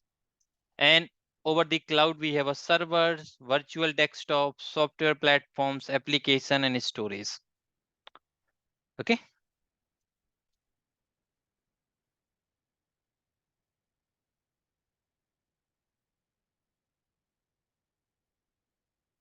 So client infra means client infrastructure is a front end component that provides a GUI. It helps users to interact with the cloud environment. Means what? Let's suppose you want to access the AWS, then what? AWS provide you the AWS console where you can log in and you can basically run your services. Application, the application that can be any software platform which a client wants to access, then service. A service component manages which type of service you can access according to the client requirements. Three cloud computing services are SaaS, PaaS, and IaaS, which we have already covered. Runtime cloud means runtime cloud offers the execution and runtime environment to the virtual machines like your hypervisors and the any other necessary softwares. A storage where we will basically store our data, our VMs related data and all basically. Infrastructure includes all your networking device like servers, storage, virtual softwares, right? Routers, switches, everything. Management, this component manage like application services, runtime cloud, all these particular things we have to manage. Okay. Security, we have to take care of the security part as well. Because if somebody is using our infrastructure, then we need to make sure all the resources are secure and there nobody can able to access the resources apart from that particular customer. Then internet, we need a good internet connections to provide the good service with the good bandwidth. Okay. I put these links as well. Just go through with these basic things. Now let me just cover the main thing, which is the main characteristics of the cloud computing. So the first characteristics of your cloud computing is on-demand self-service. Means what they offer, they will offer you the services whenever you need it. Let's suppose you have a need of 20 computers which have a 2 core of CPU and which have a 8 GB of RAM just only for 7 days. what you can do, you can basically rent out these particular resources from the cloud environment, or you need a 20 servers with these particular capacity to launch couple of servers. So they are available on the basis of demand. Cloud computing allows the users to use a web service and resources on demand. One can log into a website at any time and use them. Means they just needs to log into the cloud service provider website or console, and from that console they can able to create these resources. Okay, now multi-tenancy and resource pooling. This is the another characteristic of benefit you will get. Means one of the most important feature of the cloud technology is multi-tenancy. And guys, I will discuss this multi-tenancy and all. Means we can able to create a account for your development users, or we can create account for developers, for testing environment, for the production environment like dev test and prod, these type of accounts or accounts we can able to create. Means because they supports the multi-tenancy. It can be defined as a software architecture that enables the single program instance to provide services to multiple end users. This features enables the uses of the same computing resources. Even though we can also do the resource pooling, means we can able to share these resources as well. We can share our resources with different customers as well, with different accounts, or within the same account we can share these resources. This supports multi-tenancy and resource pooling. Broad network access means these particular cloud consoles we can able to access from anywhere. We just need a internet connections. Since cloud compute is completely web based, so it can be accessed from anywhere at any time. Rapid elasticity. It is very easy to scale up or scale down the resources at any time. Means let's suppose let's suppose guys, you have heard the name of like big billion day sales, right? Or Amazon. Amazon also used to run lots of sales and all, right? So means when they used to run these sales, let's suppose they have a couple of servers. Let's say these servers is only able to handle the traffic for 10,000 users. Because because now these organizations they are running the sales. Let's say that sales will go for 3 days, and during these 3 days maybe they are getting the 10 time traffic. Means that time, let's suppose they are getting 100K users traffic into these servers. So what they need, instead of having here 2 servers, now they need 8 additional servers, right? So what cloud providers will do, as your load increase into these servers, they will basically launch the additional servers as per your requirement. And as your load went down, what they will start deleting as well these particular server. Means you have a you have a capability of scale in and scale out according to the load. Okay, so that particular feature is also available with the cloud providers. Okay. Resource pooling means cloud computing allows multiple tenants to share a pool of resources. One can share single physical instance of the hardware, database, and basic infrastructure. Means resource pooling is there. Measured and reporting services. Cloud system offers the metering capability to monitor, control, and optimize the uses of the cloud resources. Automation. We can able to use the automation tools like Terraform, Python, Ansible, Cloud Formation template, and all to automate all the creation of this particular infrastructure over the cloud environment. Resiliency. Cloud computing delivers continuous server uptime, and hence it offers resilient services. It offers the capability to recover from any service interruption. Means what we can do, because these cloud providers is spread across multiple location across the globe. Even though let's take an example of Mumbai region. In Mumbai region, what they used to do, they used to basically create a multiple availability zone, and these particular availability zone they used to have a multiple data centers. And what we can do, we can run our application into all these particular data centers, means they will give you the resiliency a lot. Okay. Apart from these services,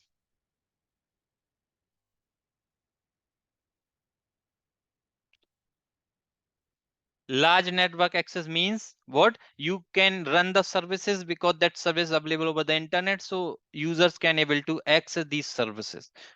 Work from any location means you can able to, if your resources are over the cloud environment, you can go at any location. You just need an internet connections to log in, and you can able to perform your task. Comfortable payment structure means you can basically pay as you go, means whatever you will use, you have to pay the amount for that. If you are not using the cloud resources, you don't need to pay anything. So they have a very comfortable payment structure. Service excellency, easy maintenance means you will get a better service because the internal hardware is maintained by the cloud service providers. So you don't need to do anything if there is any fault is happening in a backend. Easy maintenance. Maintenance is also very easy because you don't need to pay any amount for the maintenance, means for upgrading the software patches, right? For upgrading the backend devices, if there is any type of outdated devices are there, you don't need to do anything. Means you don't need to maintain the life cycle of a product here. You will get the flexibility, right? You can, flexibility means if you want to use the services, you can use it.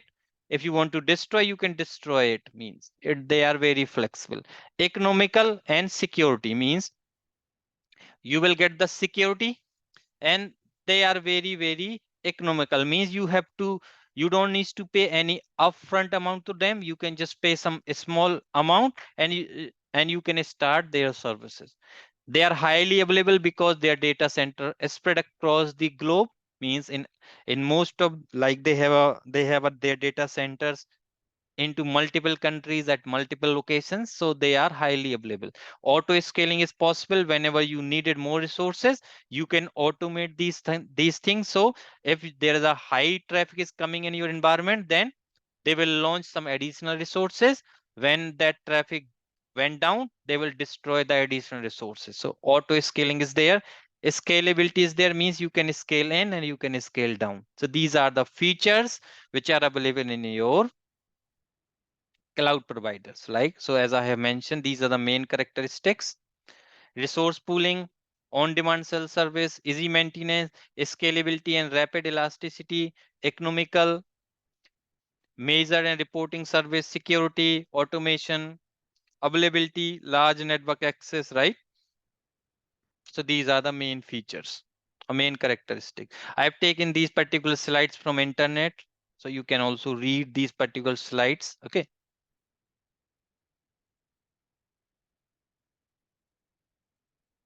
Now let's try to understand advantages of the cloud computing, a benefit of the cloud. So the main benefit of your cloud is the first thing, which is cost saving, flexibility. They are available 24/7, reliability, scalability, unlimited storage, cost saving, easy backup and store, automating software updates, and performance. These are the couple of advantages you will be getting with regards to these servers. And I can say like pay as you go, easy maintenance, on demand, automatic system, large network access, great availability of the resources, right? So all these particular features you will get.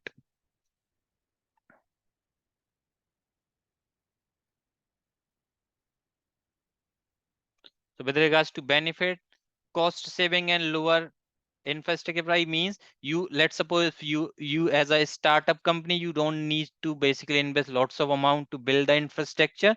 You can just rent out this infrastructure from the cloud service provider, and you can start using the things. High speed, you will get a very good speed because all the regions of this AWS, they are connected with the dedicated AWS internet connection or AWS fiber backbone network. Okay.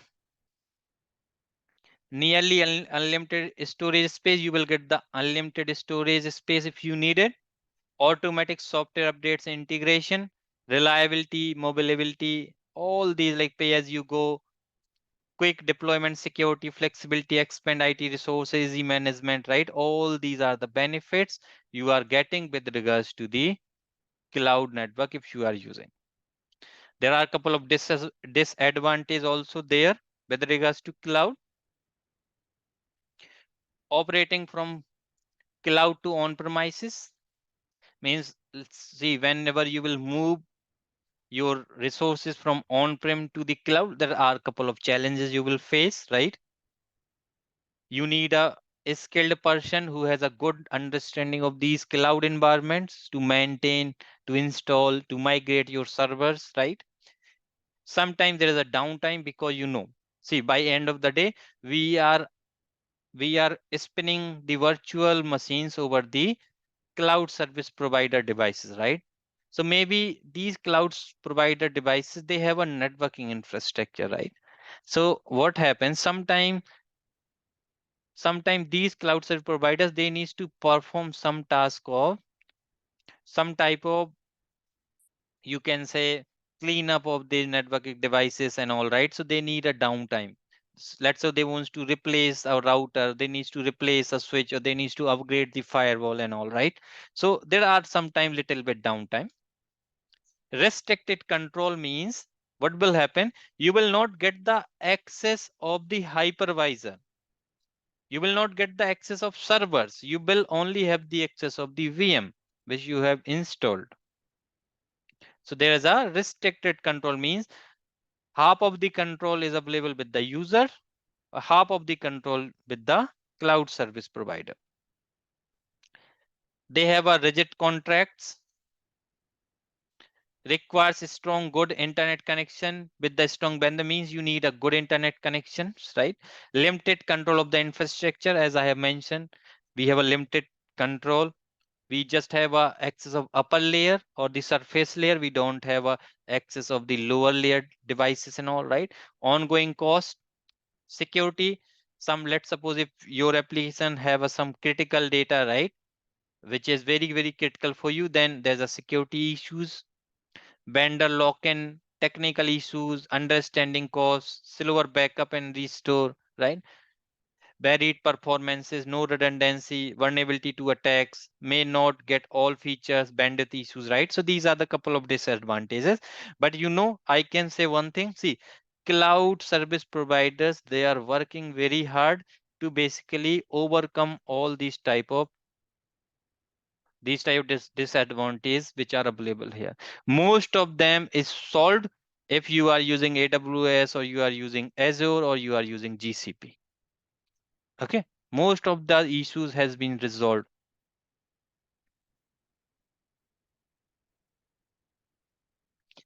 Now generally guys, what type of application we generally use to host over the cloud? So if you will see, like a art application, like we have a Visio, Adobe, Vistaprint, Microsoft Whiteboard, all these type of application we use to install over the cloud environments only.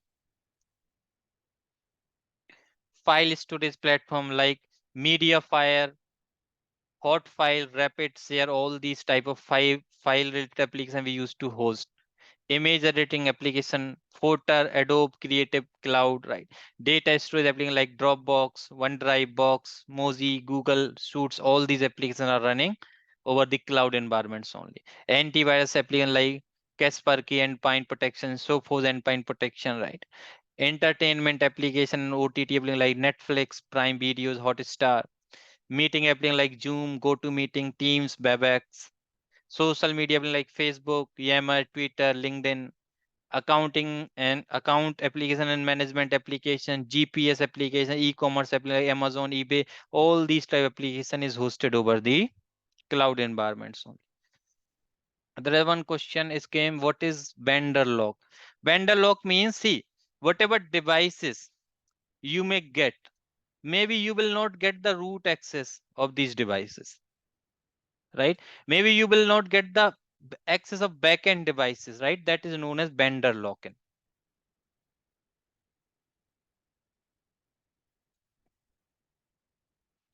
What type of organization using these cloud services like Netflix, Pinterest, Xerox, Instagram, Apple, Google, Facebook, Amazon, Flipkart? All these are the big customers who is using these particular cloud services.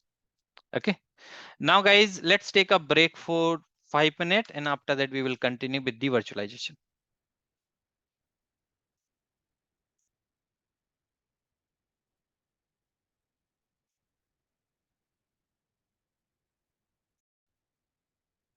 Okay. So, guys, if you have seen, there's a one term I have told here like vendor lock-in, right? Vendor locking means what used to happen. Let's suppose there is a company called ABC. There's a company called ABC, and let's suppose this company starts using the services from AWS. Now, this company ABC has a huge dependency on AWS to run their business.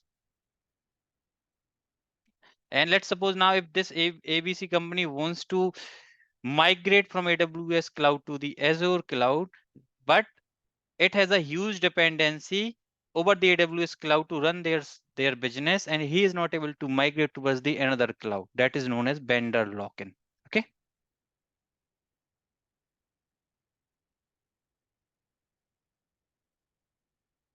Now, I hope I have started the recording. Okay, now let's move towards the virtualization. So guys, I hope, what do you mean by the virtualization? Anyone have any idea about the virtualization? See, guys, these particular cloud computing is possible because of these particular virtualization technology. In virtualization, what we used to do, we used to purchase one hardware, and now on that hardware, what we will install multiple operating system like VM1, 2, 3, 4, 5, multiple operating system. That is known as virtualization. Like in my case, let me just show you my virtualized environment. Let's suppose this is my main PC, right? On this main PC, I'm running one of the server. This is my VMware, and on this VMware, if you will see, I have a hell lot of images, right? I have a hacking lab where I have a Kali Linux image, Parrot, multiple machines, right? Windows, Linux, everything. I have a EVNG, Windows XP, Windows Server, Palo Alto, Panorama, some Linux servers, everything. Means what I have done because of the virtualization technique, what I have done on my main system, on my laptop, in my laptop, I have around 16 core of CPUs, and I have around 64 GB of RAM, and I have a 2 TB of SSD. So what I will do on this laptop, I have basically installed one of the virtualization software called VMware Workstation.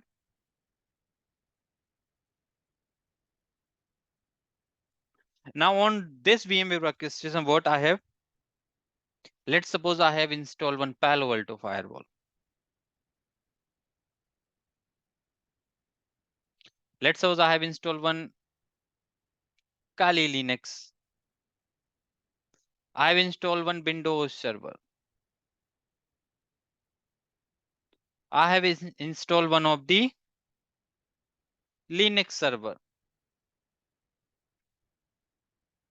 I have installed, let's suppose, one of the test PC, which is your Windows 7 machine or Windows XP machine, right?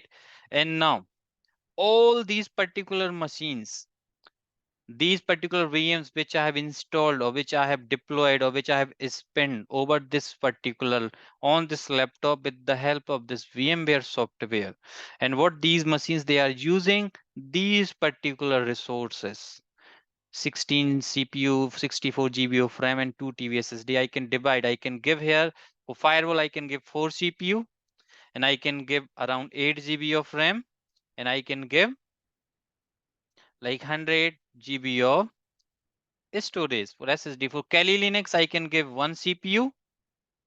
I can give 4 GB of RAM, and I can give 80 GB of SSD.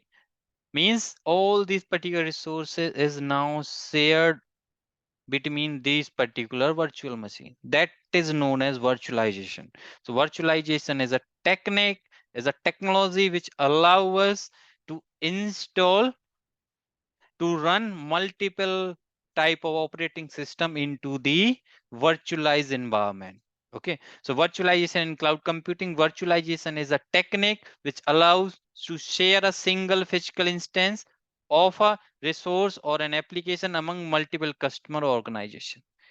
Creating a virtual machine over an existing operating system and hardware is known as virtualization. Means what we are doing, we have a existing hardware and we are running one of the operating system on that hardware, right?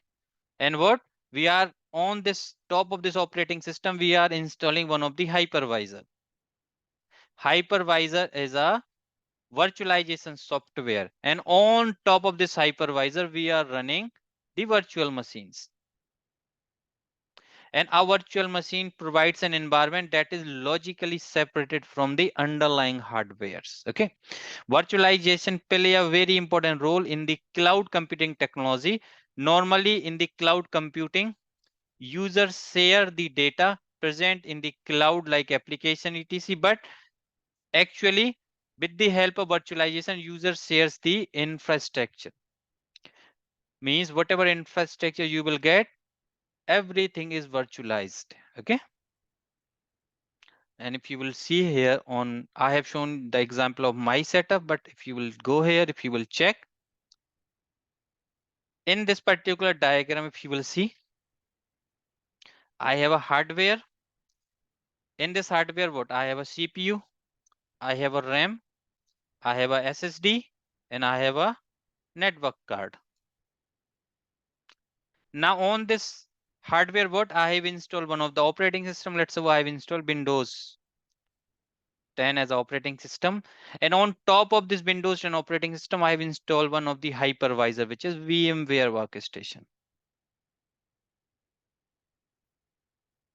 Now this VMware workstation, now on this hypervisor, like on this VMware workstation, I have installed VM1, which is a Linux machine, VM2, which is a Windows machine, VM3, which again a Linux, then Windows, VM4 is again a Windows machine. These 4 windows, and all these particular 4 windows, they will share these particular hardware resources. That is virtualization. Why I'm explaining this particular thing? Because in your cloud, whenever you will deploy any type of VM over the AWS environment, it is gonna deploy over the one of the hypervisor, which is known as Gen hypervisor. I am going to cover that as well. Okay, if you will see here, so generally we have a 2 type of hypervisor: type 1 hypervisor and type 2 hypervisor. Now in type 1 hypervisor, what happens? We have a host machine, we have a physical hardware which have a RAM, CPU, SSD, and NIC card. And now what we used to do, on top of this host machine, we will not install any type of Linux or any type of Windows. What we directly install the hypervisors like your VMware vSphere, Citrix Gen Server, or Microsoft Hypervisor, or your VMware ESXi. Means we will install these hypervisor directly on the hardware, on the bare metal device, on the physical hardware. And now on top of this particular hypervisor, we will install our VMs. So these type of hypervisor is known as a type 1 hypervisor. We have a type 2 hypervisor. What we have, where we have a host machine, which is physical hardware. On top of physical hardware, we will run the operating system. Let's suppose we are running here Windows 10, or maybe we are running some type of Linux, or we are running Mac. Now on top of Mac, we are running some type of hypervisor like VMware workstation or VirtualBox. And on top of this particular hypervisor, this VirtualBox, we are running our VMs. So in type 2, we need a operating system like a Windows operating system. On top of this operating system, we will run the hypervisors. Okay. So these are two type of hypervisors available. So hypervisor is a program that allows multiple operating systems to share a single physical hardware. Means what it used to do, it is just a program or software which allow the multiple operating system to share a single physical hardware. Each operating system will share the host processors, RAM, file storage, and other resources. The hypervisor controls the host, processor, and resources. Means all the controlling is done by the hypervisor, allocating what is needed to each operating system. This ensures that he this ensures that the guest operating system called virtual machine cannot interrupt each other. And also guys, it will create a some type of segmentation boundary between different type of virtual machines.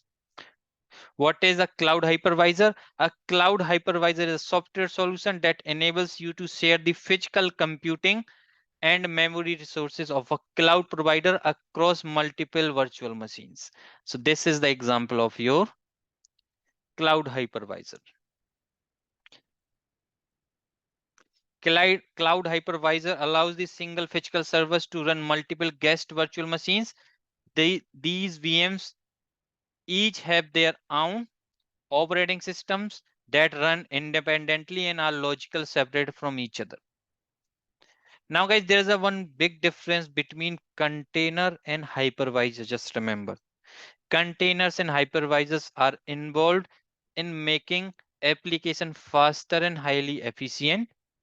However, they achieve this same goal. Means, see, the goal of this using container and hypervisor is similar. Okay, just remember. If I'll go here, if you will see the container and hypervisor here, so we have a couple of container-based solutions like Docker, Kubernetes, right?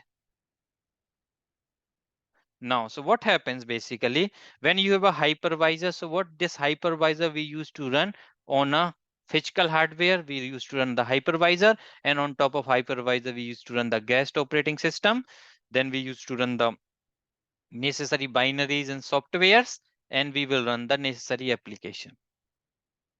But in the containers, what we used to do, we have a infrastructure which is physical hardware. On top we have a operating system, and here we used to run the container engine like your Docker engine.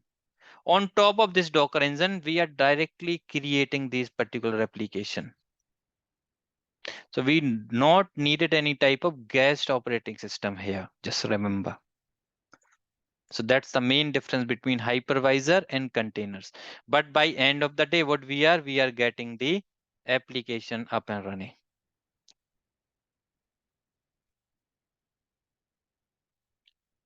So we have two types of hypervisors as I have mentioned. In type 1, we will run the hypervisor directly on the physical servers. But in type 2, we will run the hypervisor on top of one of the operating system like Windows or the Mac or the Linux.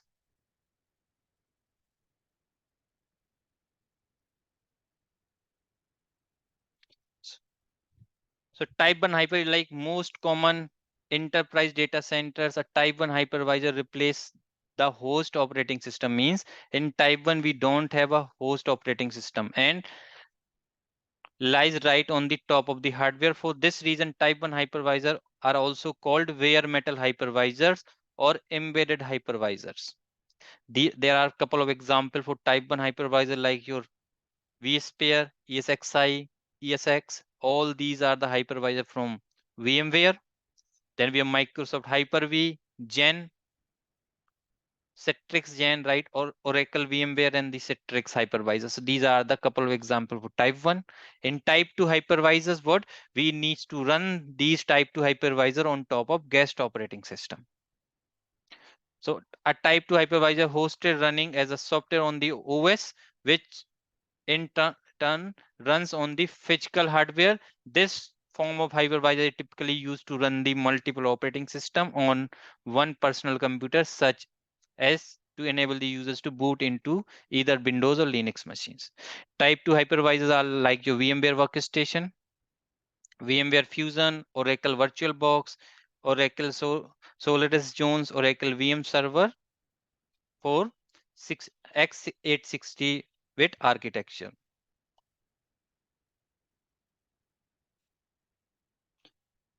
Now, guys, there are a couple of points which you need to remember. Maybe you will found this question in the interview. Just remember, AWS EC2 uses two type of different hypervisor because we are going through with the AWS training. So that is the main reason I am covering this particular thing. So Amazon EC2 uses two different hypervisors depending on the generation of the instance. Means it totally depends on the generation. They have a like different type of generation. So when we will discuss the EC2 concepts, that time I will cover all of them that you are using. The earlier generation instance use a modified version of Gen hypervisor. Gen hypervisor is a open source hypervisor, just remember. And the newer generation uses the Nitro hypervisor, which was developed by the AWS themselves. So in Amazon, they are using two type of hypervisors. First one is Gen. In the previous or the old generation instances, and all the new generation instances, they are using the Nitro hypervisor. So these are the names you need to remember. Jan is an open source hypervisor that allows for efficient resource allocation and the management in the virtualized environment. In case of Azure Cloud, Azure uses a customized version of Hyper-V. Azure Hypervisor is referred to the native hypervisor in the Azure Cloud Services platform that enables in creating virtualized machines and servers on the Azure Cloud Platform. It is similar to Microsoft Hyper-V, but it's just a customized version of Hyper-V. This Microsoft Hyper-V hypervisors. Okay, Google Compute Engine uses the KVM based hypervisor, and it supports the guest images running Linux and Microsoft Windows, which are used to launch virtual machines used on the x64-bit, x86 architecture devices. So these are the couple of information which you need to remember with regards to the hypervisors. Now, guys, let's do one small practical today. What we are going to do now, which is most important thing, AWS account creation. Let's create a AWS account. And guys, this particular activity everyone needs to perform. Everyone needs to do this particular thing. So once your class will complete, just start creating this particular AWS account. Remember.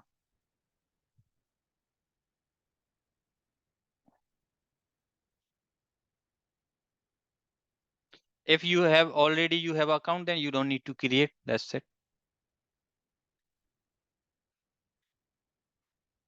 No. See, to create this account, let me just go into my Mozilla Firefox, and you can just type here AWS free tier account. On Google, you have to search with this AWS free tier account. You will get the first Amazon Web Services get a free tier account. Click on this link, or you can also search like this AWS console. When you will type this AWS console, you will get here manage AWS resources, AWS management console. You can click on this console. You will go here. Now you can click on this one, create an account from here, or you can also create the account from here. Okay, so these are the two ways. So you can just see here, create a free account. Click on this.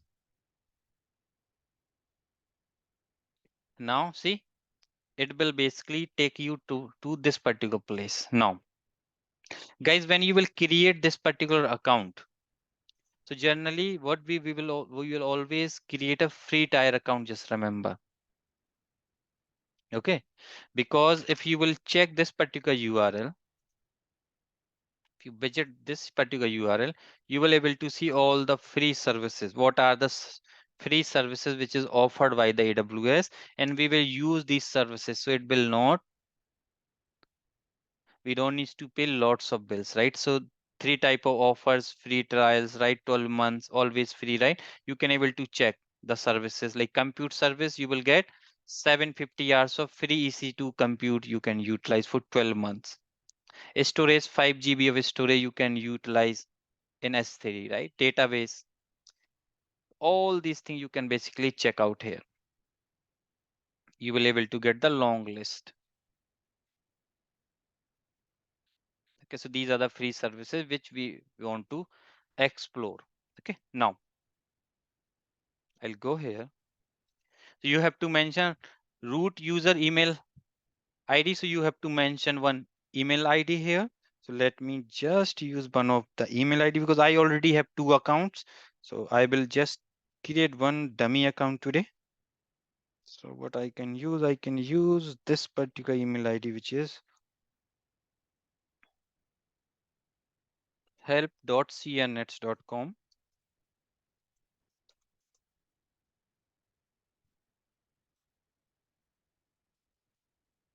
You have to type the email ID.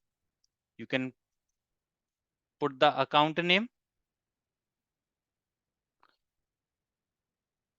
So you can just type here like AWS training. Later we can change. Click on verify email ID. You will get one verification code in your email ID. So you have to put that code. So I'm just waiting. I received the code. Let me just put this code, which is 936060. Click on verify. So see, I have put the email ID. I have put the correct code, and see, I have verified. Now it is asking to put the password. So let me just put one password here.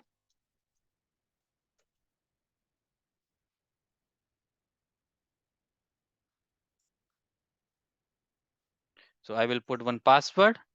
Now just click on continue. Step 1 to 5. Continue.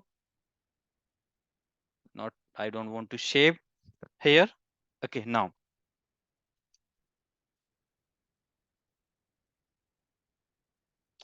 if you will see this thing, all AWS account can explore three different type of free offers depending on the product use, right? We have a always free, which is never expire. We have a 12 months free, and we have a trials. Okay, so what you will go, you can go by default. Okay, don't choose anything here. How do you plan to use the AWS? You can just put here for the personal use, put your name, put your full name. Let's suppose my name is Hemu, so I will put here Hemu. Put the number here. Number is necessary, guys. So you can search your country here, whatever country you belongs to. You have to search with that with your country, and you can type like India. Come on, type India. I'm from India, so I will just put here India, and I will just put the number. And guys, we have to put the number here. It is mandatory. Okay. So I can use, let me just use what number I can use. Let me just check if I have any dummy number right now.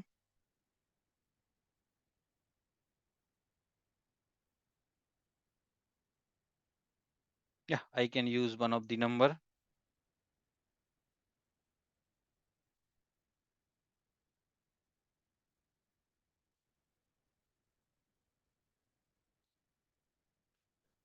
Country, you can select your country. I'm from India, so I will select India.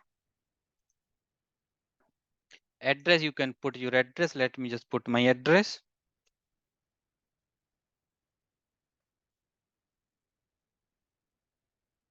So guy, you have to put the correct address. I'm just putting the wrong address. Okay.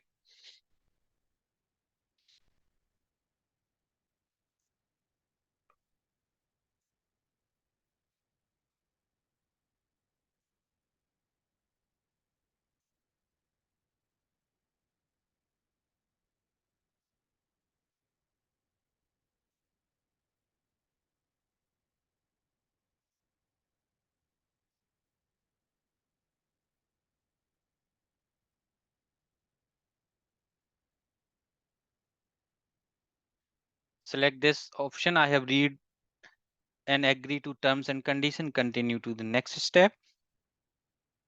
Now guys, this is the most important part here. Okay, now what you have to do, see, AWS will verify your details, right?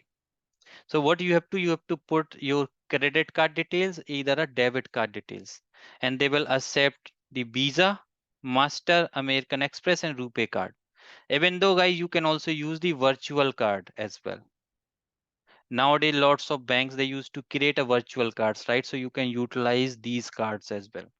And if you will see, we will this AWS they is telling they will not charge you for the uses below AWS free tier account, means they will not charge anything.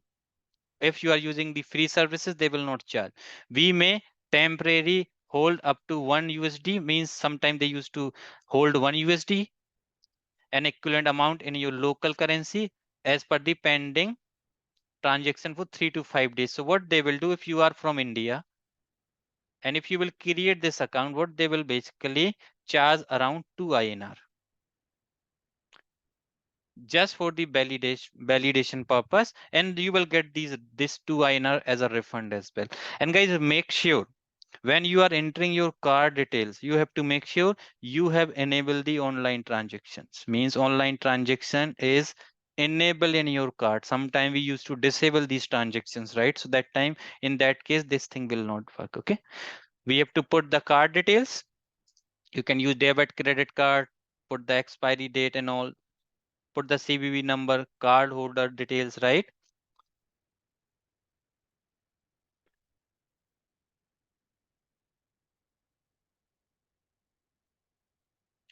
You can use the same address here. Do you have a PAN card? You can go with no, you don't have a PAN card, and click on verify and continue for the next step, right? So what I'm doing, guys, I'm just putting my card details into different screen. Okay.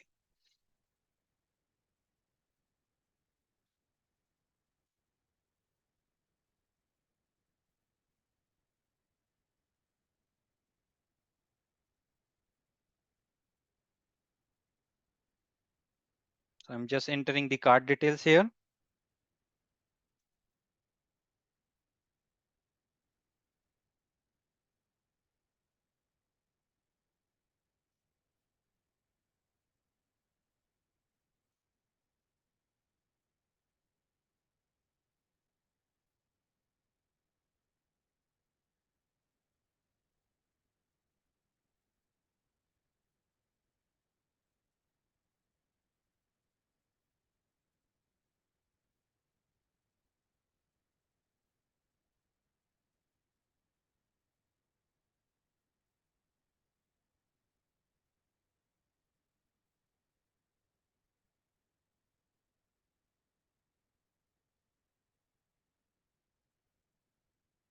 And I'm just click on verify and continue here after entering this detail.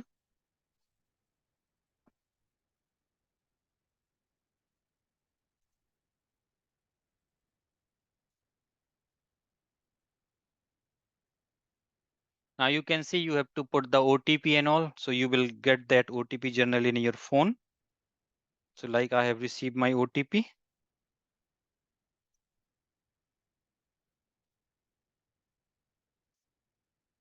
Confirm the OTP.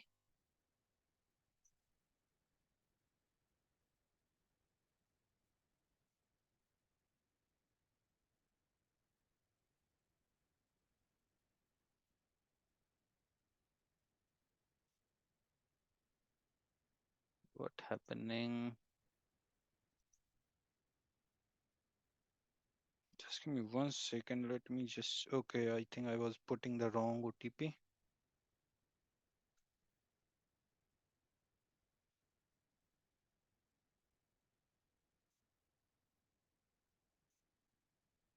See, it is just requesting for the payment and all.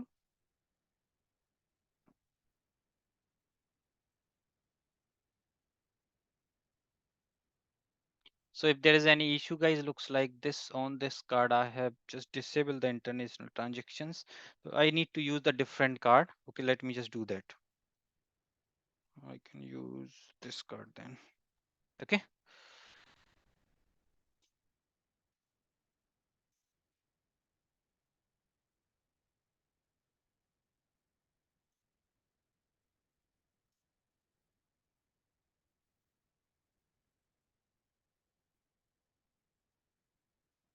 Expiry date is 6/28.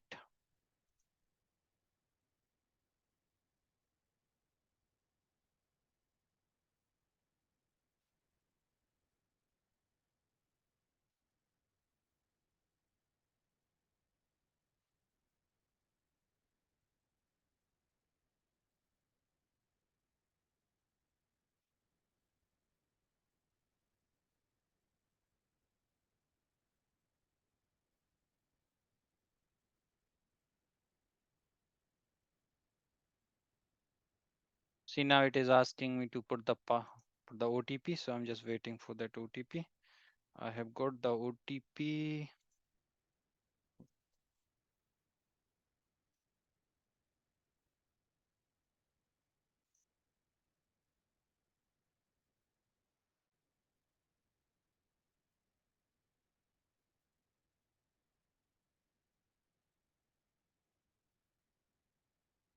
So they have debited to INR, right? And you can see I will get this particular details. Confirm your identity. So sometime what they used to happen, sometimes they used to ask that particular identities, right? So you have to put personal use, ownership is individual. Sometimes you need to enter your PAN card details and all, right? So what I can do, I can enter my PAN card.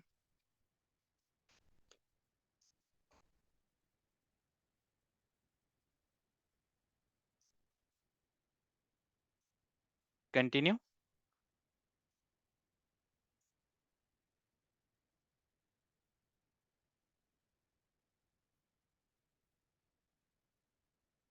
So just select India, put your number, not this one.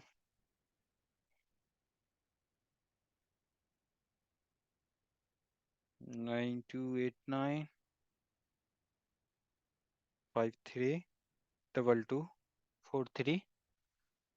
Put this bat capture MF4R3C.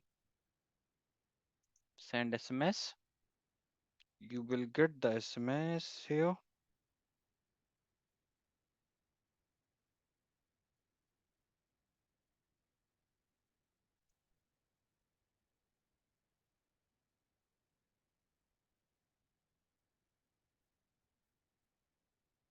So I have get the SMS.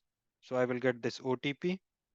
OTP is 6216. Creation, this account creation is very easy, right?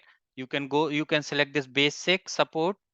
I do not support this developer or business one. Okay, go with the basic support. Okay, because we are just creating this account for the lab purpose. Complete sign up.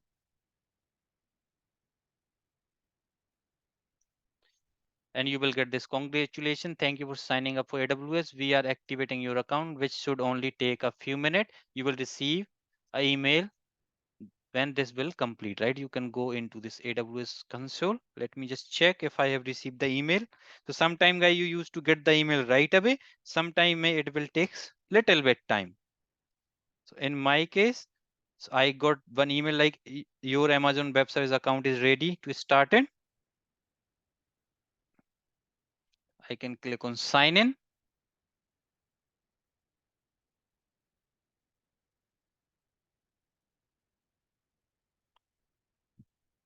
Let me use help.sianets@gmail.com. This was my email ID which I have used. I'm logging as a root user. Later on, we will see how we can create the IAM account and all. Password is, put the password here.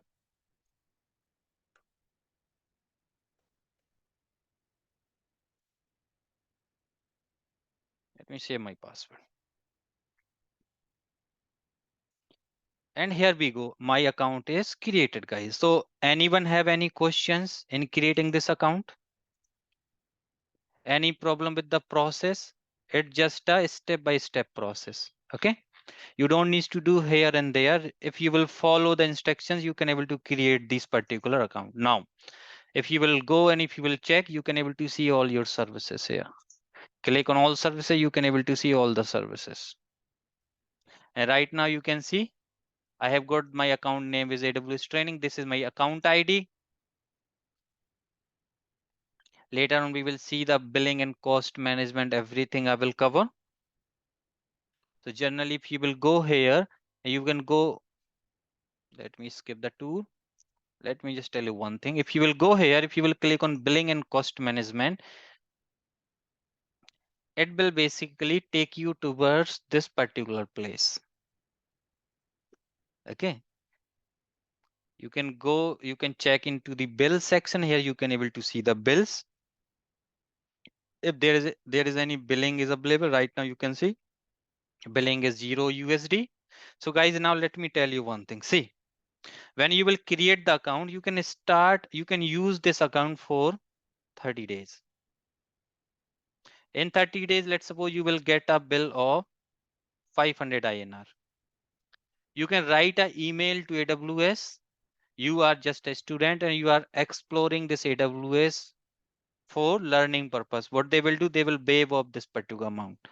Again, after 1 month, let's say again your amount is reached 500, you can again write an email. So they will waive off that amount as well. They used to do so around 2-3 times they used to waive off that amount. So you can able to just get benefit of this part. Okay. You can go into the payments. From here, you can able to see the payments related details, right? Unbilled transactions, whatever are there, you can able to check all these things here, right? You can, if you will go into this budget, from here, you can able to create a budget, use a template, zero spend budget, or monthly cost budget. You can go with the monthly cost budget, and you can just put, let's suppose if your budget, if your bill reached 100, reached 10 USD, you will get the notification. You can put your email ID here. So what you will get the email notification when your budget reached at 100 USD within a month. So like that, we can able to create the budget. Now your budget is created.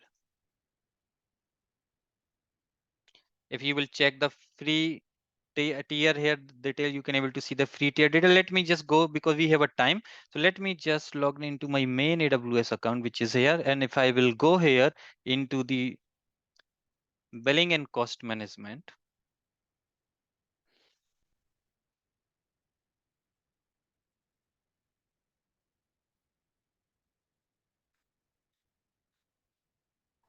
here you can able to see like this is my, if I will go into the bills section,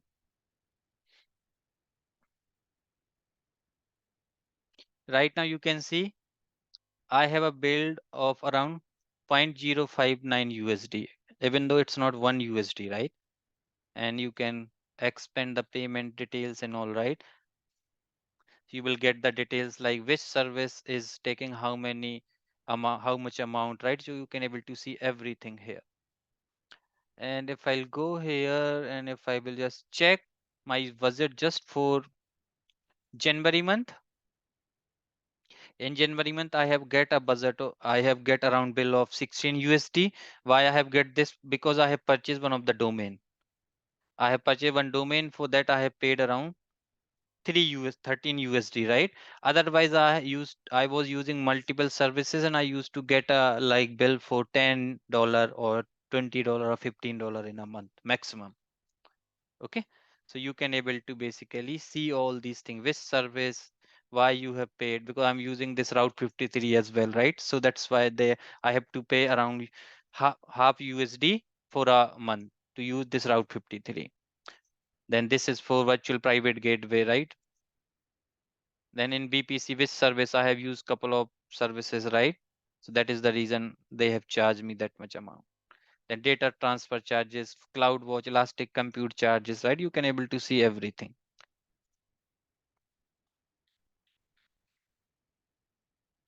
Okay.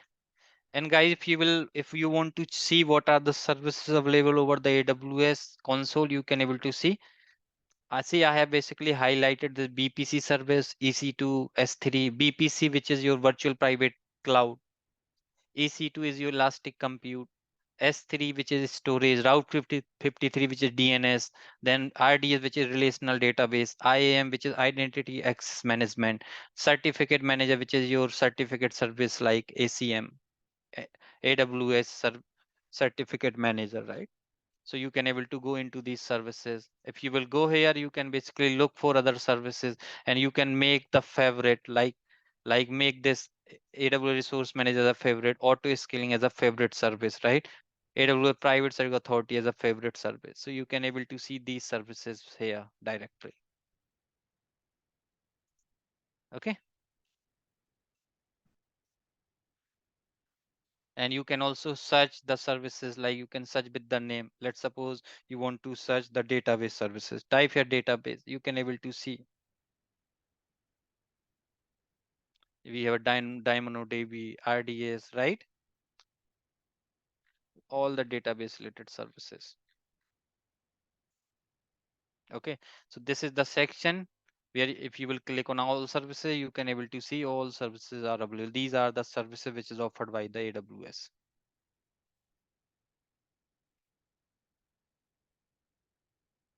Okay, like let me just select couple of services like AWS, Cloud Trail, Cloud Watch. I am just making these services a favorite ones. Okay, so these are the services offered by the AWS. You can check it out here. Okay, so guys, this is it for today's class. Okay, and remaining things we will see in the next lecture. And let me just check what I have for today's, if I have discussed everything or not. So we have seen what is cloud computing, SaaS, architecture, advantage. Yeah, so these are the topic which targeted today, guys. And today's class I have just covered the basic things, all theoretical. Tomorrow class is also based on the all theoretical, and after that we will start your practicals and all. Okay, so that's it for today's session, guys. One more thing I want to tell you, the recorded session for today's class and tomorrow class I am going to share with, I will upload on my YouTube channel. You will get from the YouTube, and from next week onwards you will get this particular course or the videos of these sessions through my video portal, and my team will guide you what are the things you have to do, what are the things you have to download, everything. Okay, okay guys, thank you very much for joining me today. Let me just stop the recording now and we can start the Q&A.